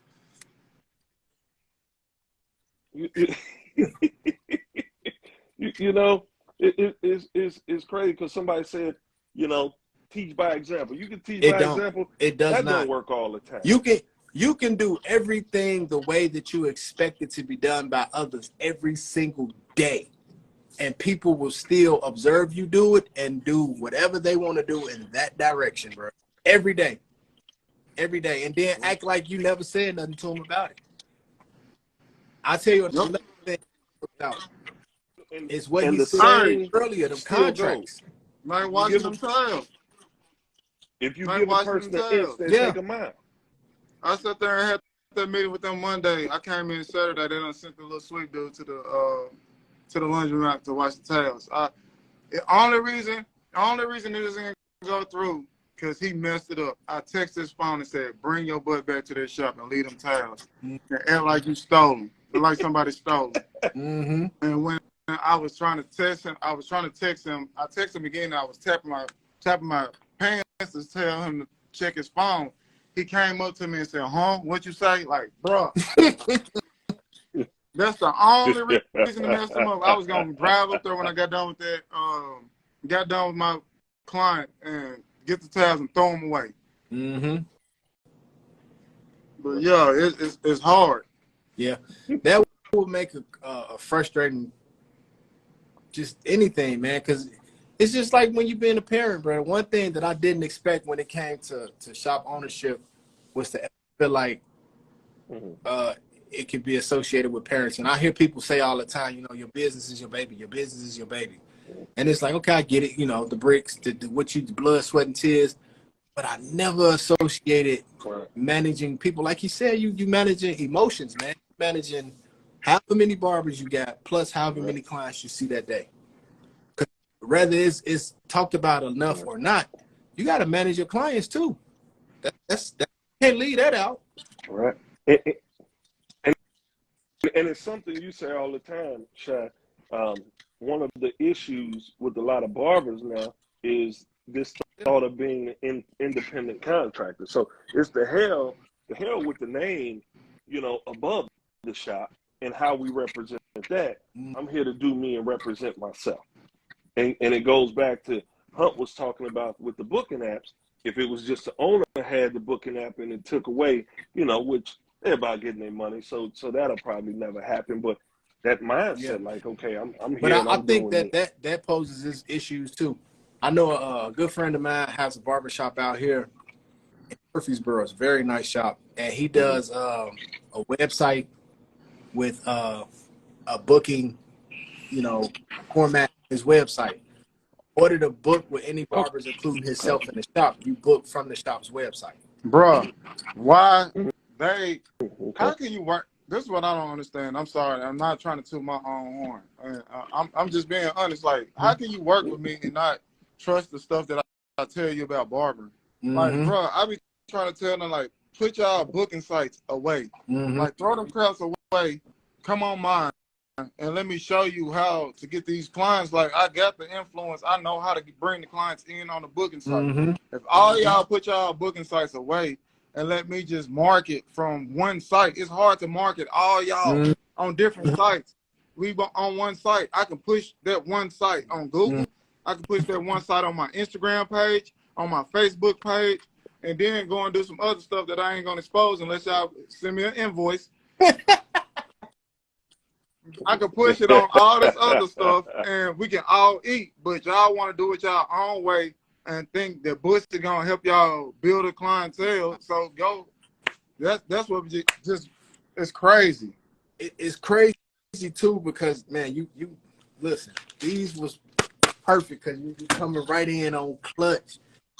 It's frustrating because it comes across unappreciative of you being willing to put you in a better place. Like you want to be busy, you want to be booked, you want to be rotating your chair.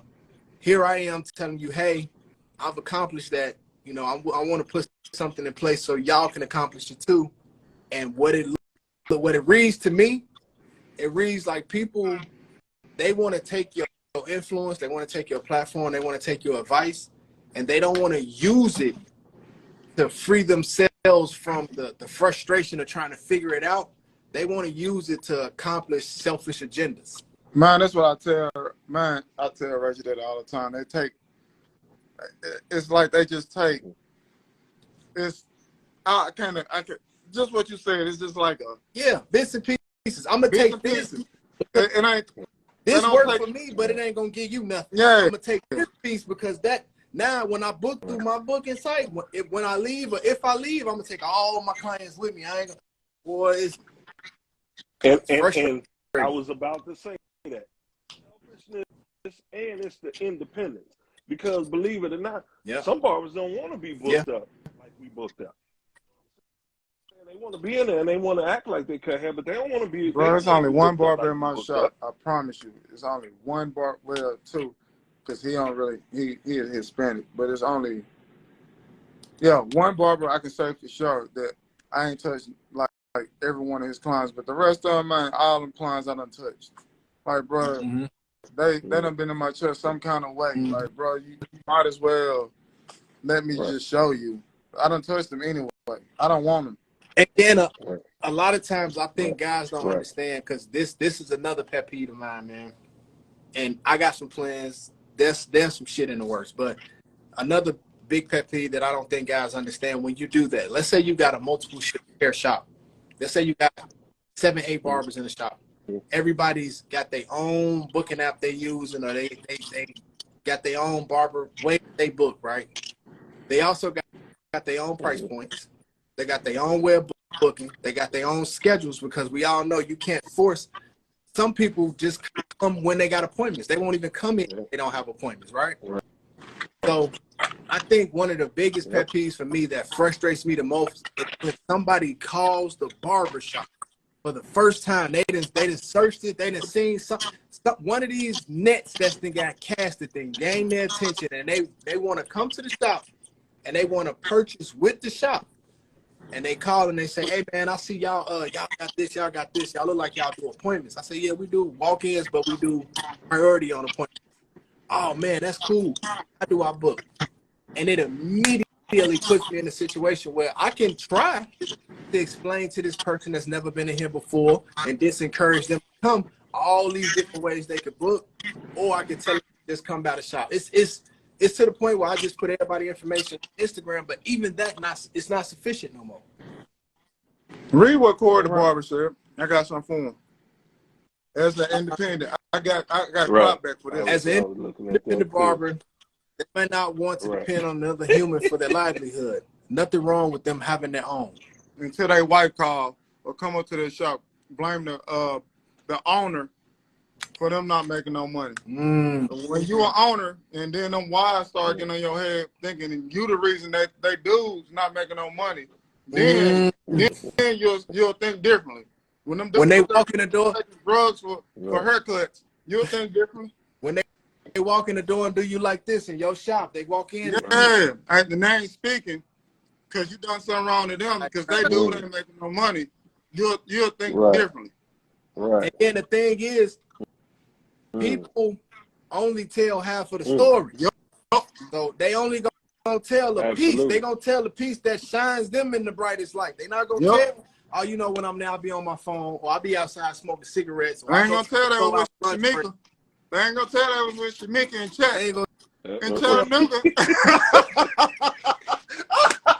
Right. They ain't gonna tell that part. They ain't gonna tell. Hey, I was in the Saturday. Yeah. Hey. And dude saying that's on them and not the owner. But like you said, if they complaining or they lounging in their chair and unattended, not speaking, that all speaks volumes and that's way or another on your shop. You're the man that owns, so don't make my shop look bad if you don't want to get in here and make money. So yeah, it may be on them, not the owner to some extent, but everything that comes through there falls back on the owner. I can't agree that it's on them, not the owner, because as long as you're working in this business that the owner built and established, everything negative that happens in that establishment, whether it's an inconvenience, a booking, whether it's a service not rendered, whether it's you supposed to be there and you not there, people aren't saying you the problem. They saying bruh, shop is a problem. Bruh, somebody put it on my TikTok and my Google the other day. I sat there and watched it. I know the client that done it and everything. Told him to give me a call and everything. Put it on my TikTok and my, TikTok, your whole shop can blow up from TikTok. Facts. He put it on there unprofessional. And the whole time, I'm the one putting in the videos, working. I'm working on YouTube, TikTok, Instagram, everything, putting in the work, trying to get more people in there, and they in here acting foolish for somebody to get on my TikTok and say unprofessional barbershop. Absolutely. And that's the part that I think the whole I forgot the guy's name or lady's name, excuse me if I'm mispronouncing that, but they were saying that the independent contractor, that mindset, that shit is problematic to business. If you want to step within a philosophy of an independent contractor or your own boss, there's two options for you. Go do a suite where you in there by yourself, where everything you do does affect only you. Or go and open your own barbershop and you house 6 or 7 more independent contractors and get a big old bite of the shit sandwich for yourself to see if your philosophies and your perspective. Absolutely. See how they be coming back. Hey, hon, I'm so sorry. Bruh, I'm willing to bet. I'm sorry. I'm willing to wager what I make in a month on anybody that has that. I'm my own boss. I'm an independent contractor. What I do don't affect nobody else in the shop. Anybody with that mindset, go and get a shop and just put 3 chairs in it and get you 3 barbers that think just like you. I'm willing to bet you a month of my wages within a year's time, you're going to be stressed the fuck out. I swear. You are going to be stressed.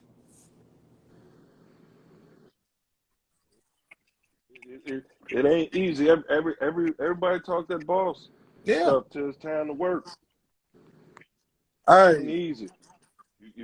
Hunt, you did it. You did the YouTube. You said it. Being a boss ain't. I'm gonna say barbers got to get his own regardless, and owners got to get in on his own regardless as well. Whoever got that mentality, you can have it. You go and get you one. You can have it. That. Right. I like what's it called? So you doing commission or booth rent? I'm doing booth rent right now, man. I promise you, I didn't know nothing about the commission crap. But people for years told me I should be doing commission. Now it makes so much sense to me. Like I'm a whole brain, and like you said, Mike, I done put so many people on this taking and stuff. I should have been getting paid off of that anyway. Like I told you, Shy, when we was talking, hey, them classes that they're giving out free. for the amount of booth rent I'm charging them, it should be about $500 anyway. Anyway, they taking money out of my pockets. Every time y'all see a video that a barber out of my shop putting out, I guarantee you the stuff that they putting out, I would not put out. It's a method from something they took from me. I would not show the world what I'm using. You would see a glimpse of something, but you wouldn't see the can. You wouldn't see no names. You wouldn't see none of that stuff. And you probably wouldn't like the pencil. I had to start showing the pencil because everybody was showing which one I was using. Yeah. I started showing mine. For years I never showed the brand. This the wrong one. I usually use Gillette. But somebody in the gap, and they replaced it with the Barbasol. And I'm finna get on somebody's head as soon as I find out who got my Gillette, I'm finna get on somebody's head. But you would never see me post this stuff. But if you look on the pages now, everybody posting my stuff. So I should have been charging them like $500 to $600 for booth rent because they giving out free classes. Absolutely. Out of my shop. You stop in my strategic placement. Yep. I think a lot of people, especially guys who don't post a lot of media on a lot of content on social media, they don't understand that a lot of times the reason somebody's posting the way they're posting is for a long-term goal. If my goal is to teach you how to film content, right?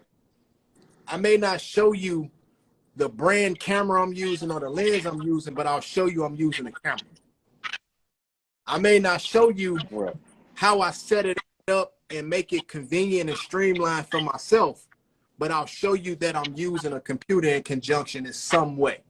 But the long-term goal is to get you invested enough and get your interest enough where this is something that you want to learn how to do.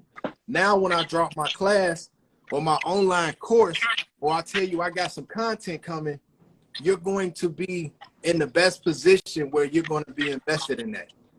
Well, if I'm showing something, if I'm doing all this work, positioning my greater plan, and the person next to me is doing all the same shit, but he's showing everything, all it takes for whatever base of people paying attention to what I'm doing to catch wind of what he's doing, and they done fucked up my whole end goal of my plan. Bro, them young cats was not using no shaving cream for. It's people to this day. You go down my comments and see how many young dudes on my junk now talking about what's that creamy stuff you put on folks' head. Creamy stuff. I'm like, what? How you gonna even go to barber school and don't even know what shaving cream is?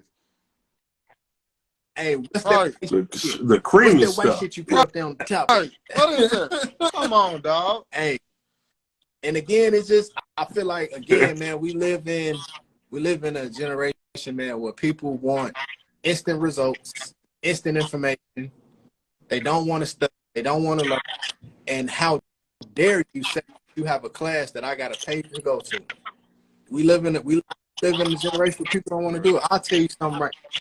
No, I ain't telling you. No, I ain't telling y'all shit. What? I'm a goddamn secret for a little while. Man. Hey, I got one for you. I got one. Man, what's it called from the collab? And break it down. Mm-hmm. Me and OG is finna collab and break it down from the roots. Okay.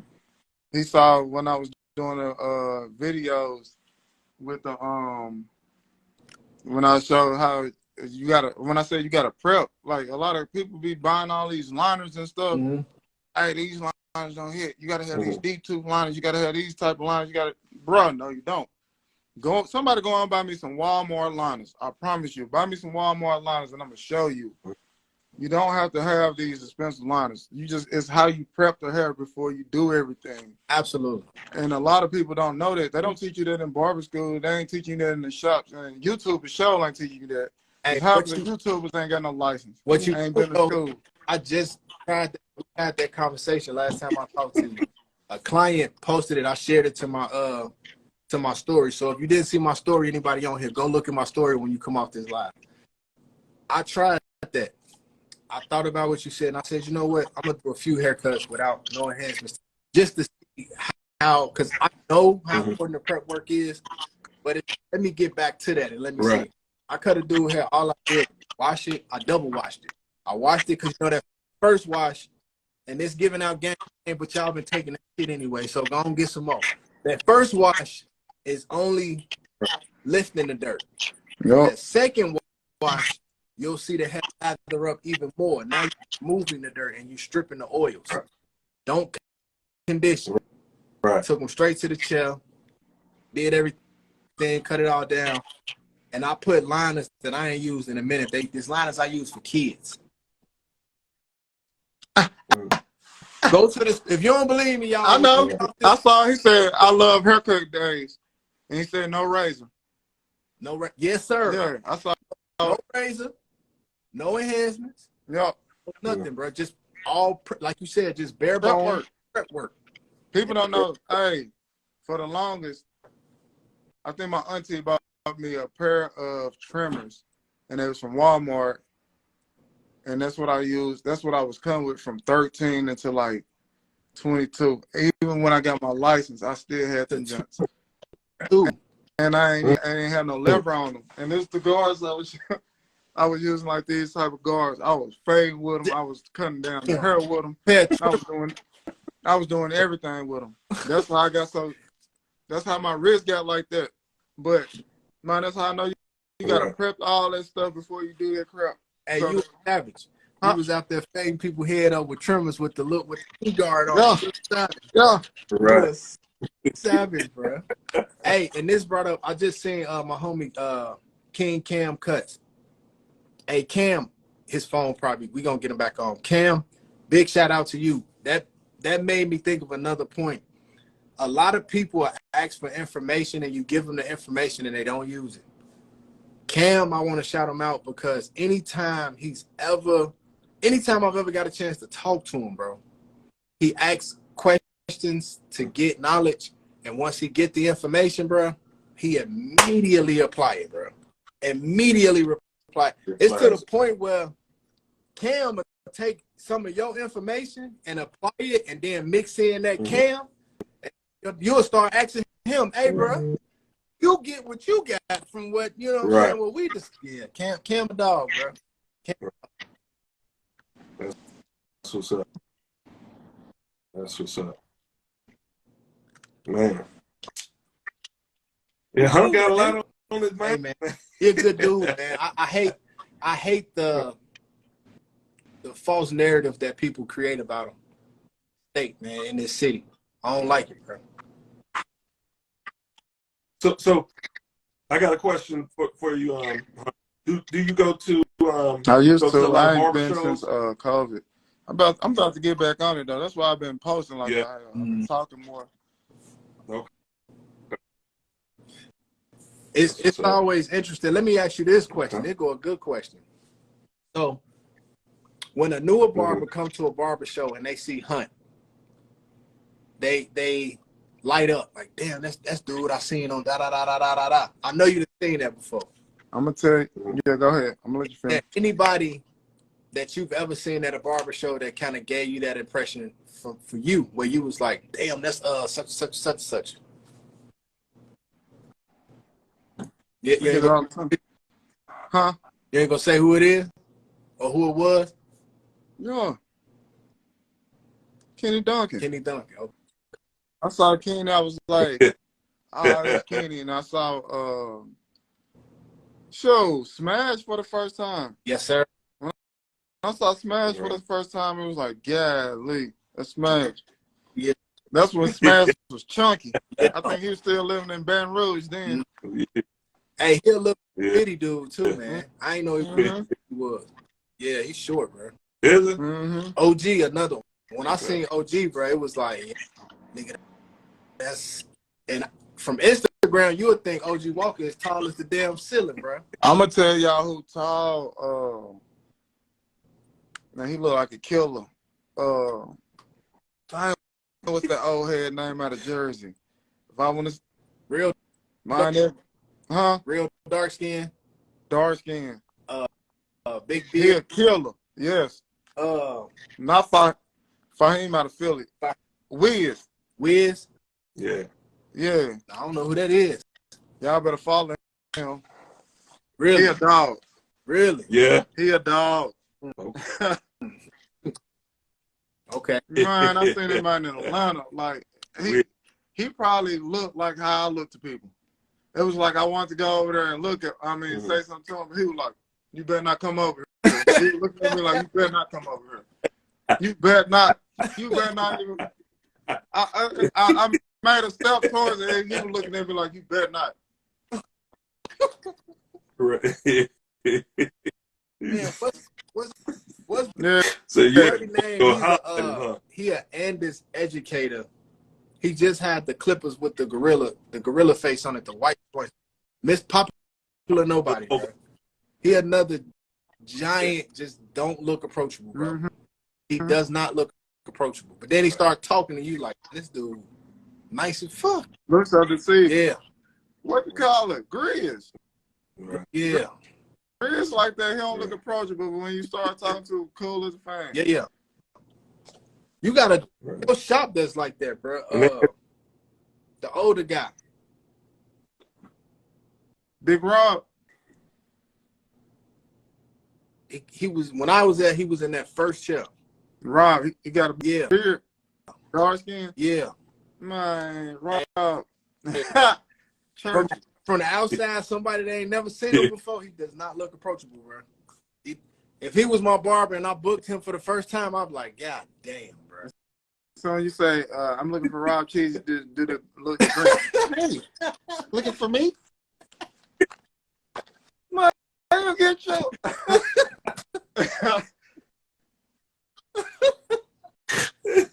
Yeah, Rob get the cheese. How? Hey, looking for me? Hey.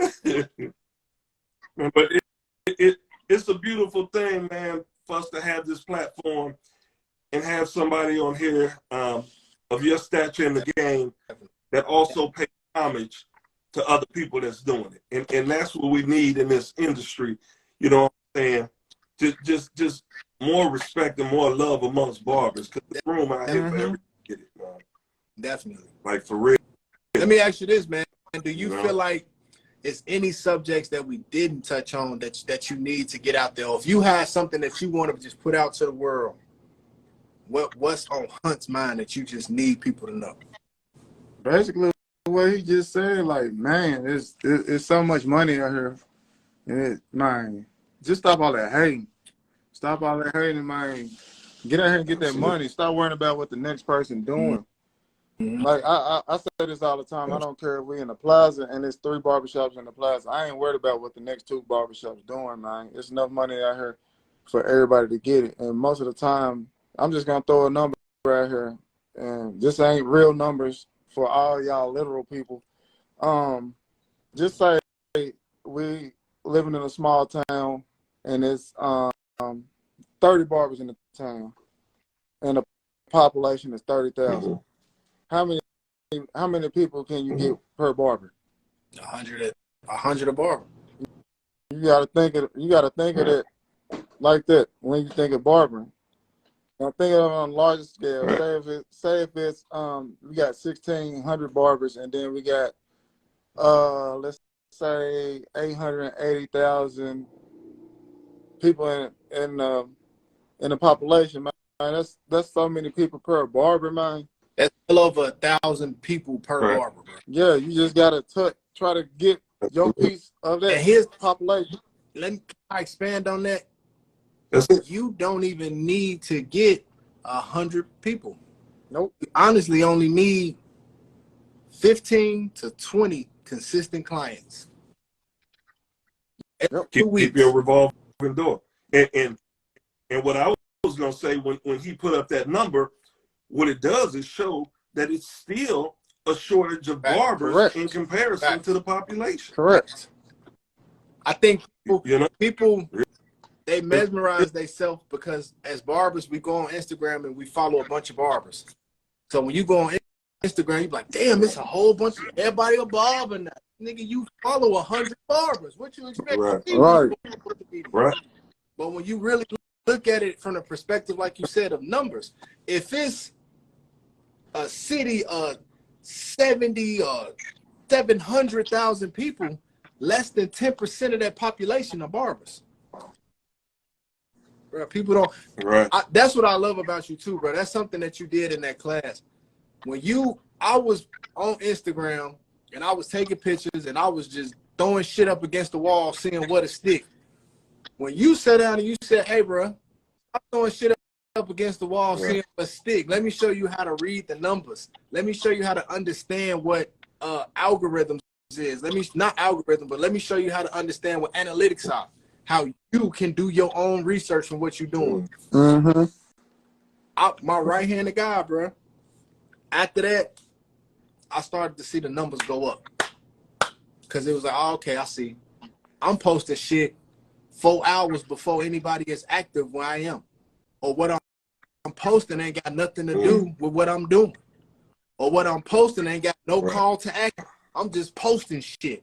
It ain't got come book or nothing. Hey, can you tell when you post, can you tell when people start waking up or when they start getting off of work? Absolutely. It just start hitting all of a sudden. Absolutely, bro. When you post, I've posted at sometimes like just being specific, like for this. If anybody paid attention, I posted and I was posting at a frequency at a time that was the same time or around about, and the frequency was amped up because this live was coming. If I could create more traction, I can get more attention to this post that I'm posting about this live, which will create more traction to the live, right? Worst case scenario, they don't come to the live, but they see my shit. I ain't recording these videos for nothing. I'm doing all this editing and stuff for nothing. Because in my case, bro, the way I see it is, I heard a lot of barbers, and you probably heard this before. People say social media don't mean nothing. You posting all that shit on social media, it don't matter how many followers you got. If it ain't turning into clients, then it ain't working. What's crazy is I've had more people recommend people because they saw my social media than people who actually fucking saw it. Mm-hmm. So you can't. Social media ain't powerful. I know the power of social media. I know it is, bro. Too. So I'm gonna lead into a question that I had with that. So for you, Hunt, although social media can be misleading, to a lot of the up and coming barbers, how important is it with social media in the barbering game to have success at this point in time? What now? You kind of broke up on my end. Okay. So even though social media can be misleading for a lot of up and coming barbers, right? How important is the use of social media to barbers during this era? You gotta have social media. Like people don't watch TV like that no more. People don't even buy cable. People don't talk. Like I was saying earlier, you walk in a barbershop, we don't even communicate with each other no more. You can barely cut somebody's head because they in their phone. So as a barber, it's very important, stylist, nail tech, whatever you do, it's very important to get your content in these phones, because if you get your content in these phones, that's what's getting people attention now. That's the new way of marketing. Everybody is getting their stuff on the phone. You got commercials and stuff on the phones now. Absolutely. You can see a McDonald's ad or a McDonald's commercial on your phone now. Like I said, TikTok. You get one thing on TikTok, a mom and pop restaurant on TikTok, and they go viral. And now that mom and pop restaurant is like the spot to be at. So imagine if you can get one person to make your barbershop or something go viral. Your spot is the spot. You got to get that stuff in folks' phones now. That's the new way. You don't see. I ain't seen no newspaper in I don't know how long. You seen the newspaper? When the last time you seen the newspaper? No, I ain't seen. When I be like, I don't know how long. This always in somebody's hand. Look, I ain't even got nothing in. I can't, I can't even find it then. Do you think that? Yeah. Okay, I got some hot seat questions, right? I'm gonna just do things. You pick one. So we're gonna start with social media. Instagram or TikTok? I don't know how to really word TikTok right now, so I'm gonna say Instagram. Okay. Andis or Wall? Why are you gonna do me like that? I plead the fifth. I plead the fifth, man. All right. Here we go. Crying kid. Okay, crying kid or greasy head man? Mm.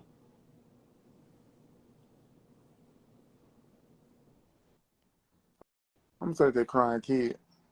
Really? Cause I'm gonna cuss that greasy head man now. He ain't gonna like me.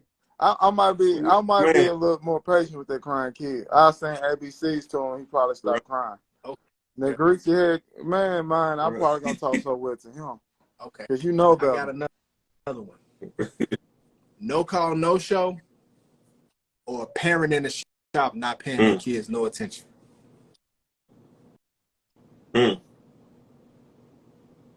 Oh, Jesus. Hey. No call, no show. I have no respect for people that ain't paying their kids no attention. I used to have a sign in my shop that say, please watch your kids. Please control your kids. That's what it used to say. My homeboy got a sign in his shop that say, unattended children will be given coffee and talk cuss words. My right-handed guy that hanging in his shop, bro. That's a good one. That's the sign I've ever seen in my life, bro. That's a good one. Let me see. Go ahead. So I got a question for him.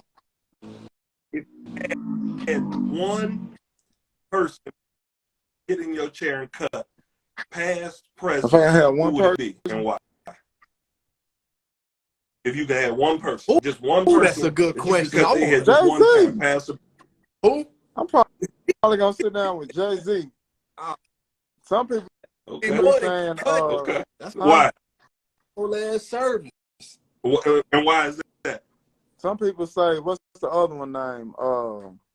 What's his that used to do business with him? Dame Dash. It's either gonna be Dame Dash or Jay-Z, but I probably me and Dame probably end up getting the jacket. Yeah. So I'm gonna end up saying Jay-Z. I feel like his personality and mine will probably chill. But business, me and Jay gonna talk business. I feel like I can learn from him. That's what's up.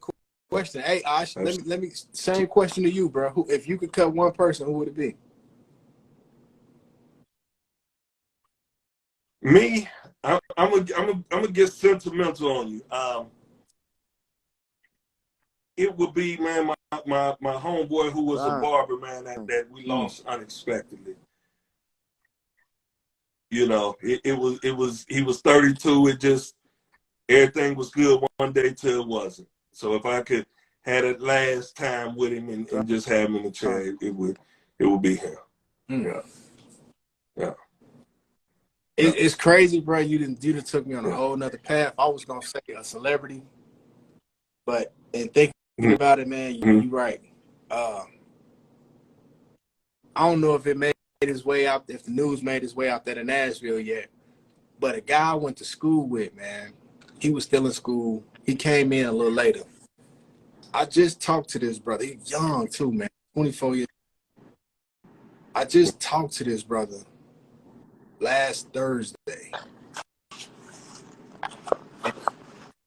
We talked about 4 hours, and he decided he was going to check himself in to get some help with the mental things he had going on. I just found out today that he killed himself.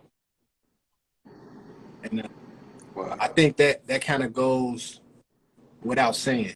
If I could cut anybody, it'd be an opportunity to have at least one more conversation with him to try to drive him to that facility myself. I felt like I talked to him that night. We talked at like 12 in the morning. My heart was telling me, ask him where he at. You know, ask him where he is, because he was in a hotel.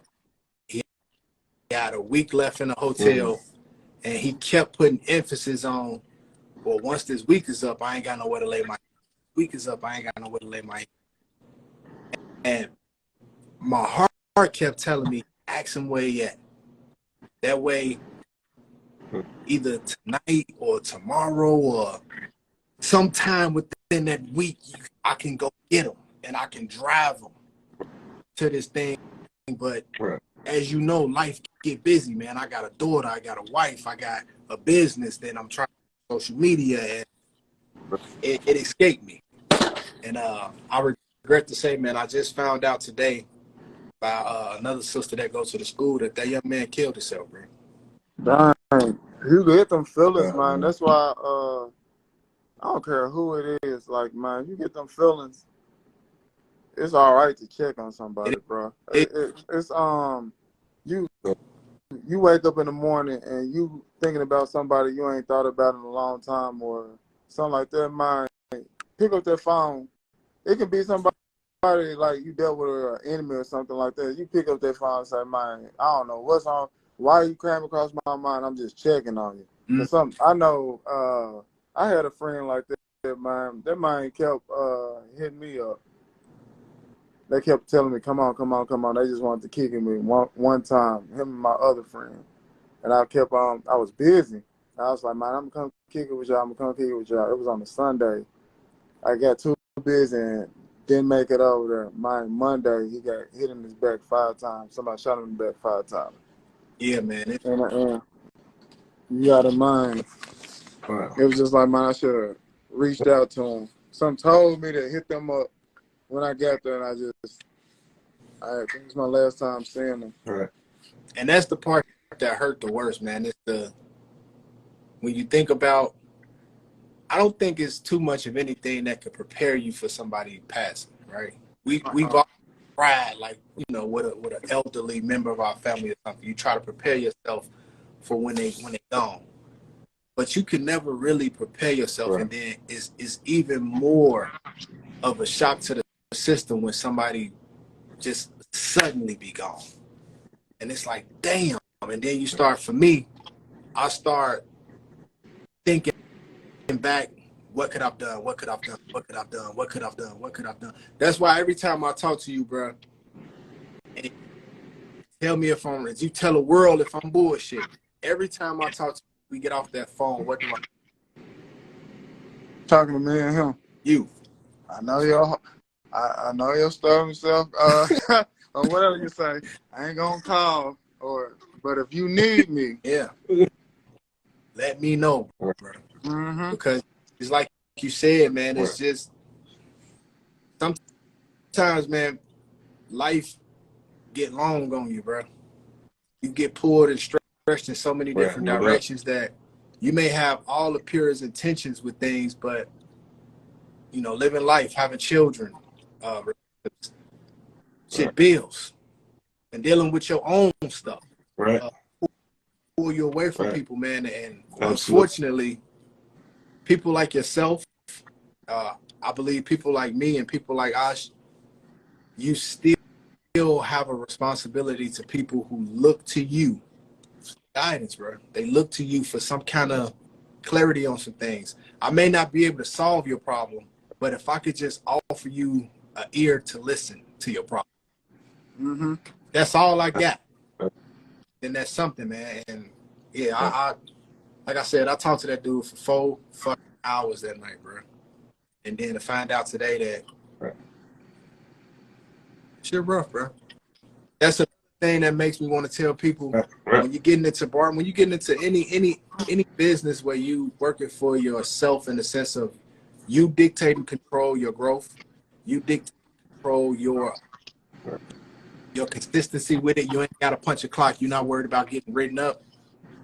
You better get your mental shit together. You together. Yes, because the more you grow, guess what? Growing don't make this any easier. It don't. It's going to be more weight. I think the most valuable thing I got off this live is when I said, man, you're dealing with and you're handling however many energies is in the space, plus however many energies are coming to that space. If you ain't right with you, man, it's gonna be rough. Right. It's gonna. Right. We appreciate you, the barber. He was just saying. Hey man, Yes. you don't even know. I don't know if I told you, or I might have told her. Bro, when you got off the phone with me the other night, that was like everything. It be stuff that mine just be going through my head just from dealing with folks. Yeah. Like I be about to explode. Like I don't have nobody to get it off to. Cause like I told you, I got a shop. She do hair. So both of us going through the same thing. You don't want to just keep putting up. This is gonna just be bouncing off each other because we're going through the same thing. Man, just to have somebody who I can relate to is just like, man, so you won't feel like you crazy. I can't talk to them about it because they're going to make me feel like I'm crazy. Talking to another owner and like, bro, you're going through the same thing. Yeah. Making you like, God dang. Like, it took so much pressure off of me. Like, I'm straight now. Like, he going through the same thing. Like, it ain't just me. That's what makes the strong people, though, man, because you'll see people. Like, even with Ash, I admire Ash because every time I talk to Ash, what's going on, bro? Positive. He started telling me about what he's going through. It's like, man, how the fuck are you not? Nigga, you'll see me on the news some goddamn way doing that shit to me, bro. It's like, man, it's like you said, bro. But that's the brotherhood of barbering, man. I think that's the brotherhood of anything when you dealing with people who willing to open themselves up and be receptive to who you are. Just you as a person. Not you as Hunt the Barber, not you as the product owner, the school owner, just Brandon. Just Brandon. Nigga, how you doing? How the hell are you? Like the whole drinking, I never knew that. I never knew that. I also see you've been slimming down, man. Let me find out you've been getting healthy on me, man. Okay. All right, then. No, I'm just playing, man. I'm just messing. I don't smoke. I've been seeing you've been slimming down, though, man.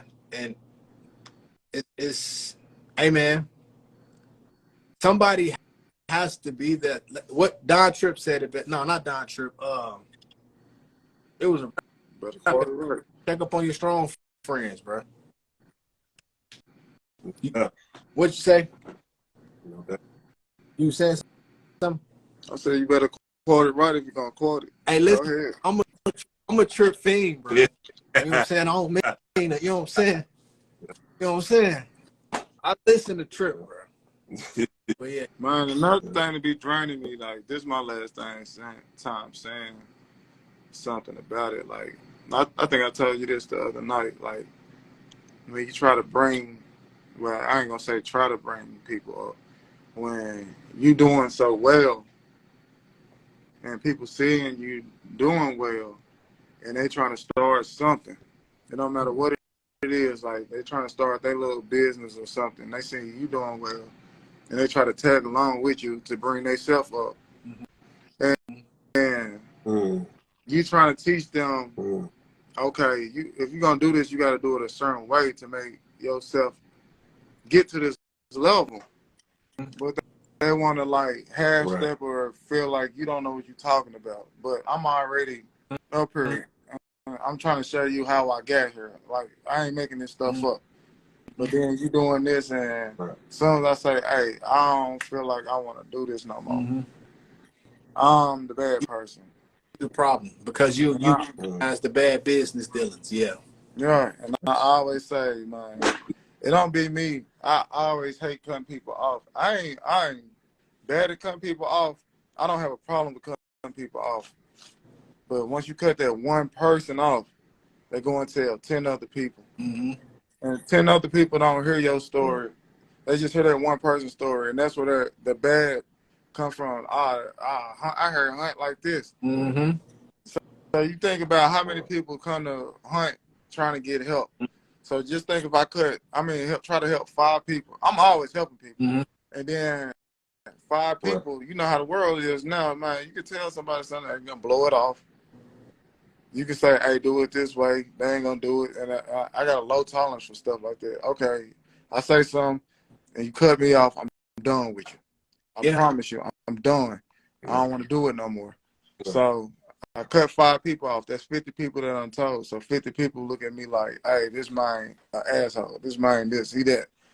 When I'm really not, it's just like, I just ain't got time and tolerance for what you got going on. That's really like kind of what I've been going through to kind of like burn me out with people. And people usually, when they telling people that stuff, they telling it from a very, very narrow perspective. They rarely ever tell it from the whole perspective. I think 2 things that I heard that'll help you with that. 2 things that was good advice to me that I've used, and I'm gonna put it out there. Do with it as you will. 1, when you cut somebody off, and that bad fruit goes out of the way to try to tank other fruit from you, all you did was expose what you already saw in that person. If I stop dealing with you for whatever reason, and your solution or your reaction to me choosing to do what's best for me to go and poison other people's ear about me, all you did was validate whatever negative reason I got away from your ass. You validated it. And then here's the second part to that before I get to the 2. Anybody that listens to what you say about me that don't know me, and they bind to what you say without getting to know me, that ain't somebody I want to deal with no fucking way. And then if it's somebody that know me that buys into something negative that you said about me, and they bind to it, and they know me, then I need to cut their ass off too. All you did was show me all the people I need to get from around me, right? Second part to that was, I forgot. You know what I'm saying? So you just roll. Why you have me like, come on with it? Come on with it. Forgot, bro. Right, stupid. I fucking forgot, bro. That motherfucker is gone, bro. Man. Man, I'm at a space, man, where I'm ready to turn in, man. 7 o'clock. Early morning. Yeah, I'm You at 7:30. Dion time, man. Dion ass be up at 7 and 6. Dion who? These cut 615. When he started that? Hey, Dion be calling me at like shit 7:30, 8 o'clock. Right. At the top, wiping his clippers out. Nigga, where you at? Nigga, I'm in the bed. What is you talking about, bro? Somebody gonna say, you know it. He must just started there, because when he was working with us, he was getting to the shop 12, 1 o'clock, big red pants. He got to circle around parking lot, bump his music, then come in there all slow. He just started there. But yeah, we can't think of it. I want to say, man, this was this was good, man. I appreciate it, man. I appreciate your insight, your transparency, man. It's always good to hear that. And then just, man, just major respect to what you do. You inspire me and everybody else, man. So keep doing what you're doing. And man, at some point in time, man, I'd love to connect with Shine, just meet you. Definitely. You know. Come on, man. We'll love to hear you. Definitely. Are you gonna be at the Tennessee trade this year? Who? You. They probably banned me from last year. I don't think.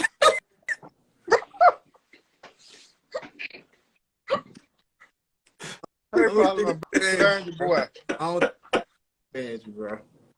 That situation was unique, but it definitely wasn't as bad as it could have been. So right. nah, I don't think they banned you at all. But I asked that because we're gonna have a booth at the Tennessee trade this year. We're gonna be doing the podcast live on the trade show. So now let me sit at that booth with y'all. Say less. Okay. Say one question he asked, so we can get out of here. What he say? I got a question. How do I deal with friends that never pay for a haircut but always end up with an excuse? But y'all know each other from the longest, how to cut them off without being rude. Stop doing it. Right. You could 100%. Right. 100%. That ain't your bottom line. One, that friendship is one-sided if they come and sit in your chair and let you cut their hair for free. Man, I got a son that's 13 years old. Right. He sat in my car the other day and said the same thing. I said, B, if we're going to do business, he said he want to open a shoe store. I said, I'm going to try to help you with that. We're going to do something with that. Right. I said, when you get old enough, I'm going to do it. I said, but I'm going to teach you something that I learned late. You can't have no friends in business. You can't, you ain't going to be able to have friends talking about you selling shoes. He said, I ain't going to have no friends. And can't nobody ask me for no discount, and I ain't going to be doing this and that. And he said, because if they was my friends, they wouldn't be asking me for no discount no way, because they would want to see me grow. How could I grow if they ain't give me no money to grow my business?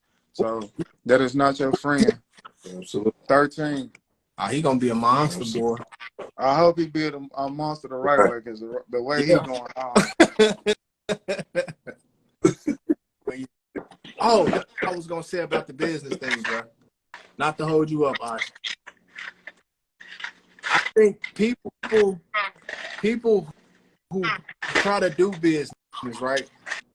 If you doing business with somebody who's not willing to point out areas of potential improvement or not willing to speak on things that are not conducive for the business as a whole, if you only want to approach from your perspective, you need to do business by yourself.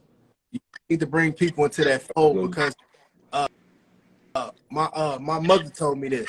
She said people are always, everybody that come in your barbershop, walk through them doors, every single one of them people are coming at shop in a unique way of telling you how to do it better. Right? Every barber that comes into your shop, especially, be able to tell you 10 ways you could be running that shop better. But if you hand over the reins and tell them, here, go ahead and implement it and show me that it worked, they can't do it. Somebody coming to you and you that built up a platform, and they want you to use your hard work, your effort, and your philosophies, what you've already tried and accomplished from trying, and then you giving them the information, and they like, nah, I don't think that's gonna work. I don't see no reason why you wouldn't disassociate yourself, because that's somebody who's unwilling to be helped. Business don't mean if we go into a business together, it don't mean everything I say is right. It means here's my ideas. What you think about it? What you think about it? Shit, I could be wrong. No doubt. Yeah. But yeah, man, we appreciate you, bro. Like, I can't say thank you enough. I think I gave you the biggest flowers tonight, and I'm gonna keep giving them to you. Appreciate it.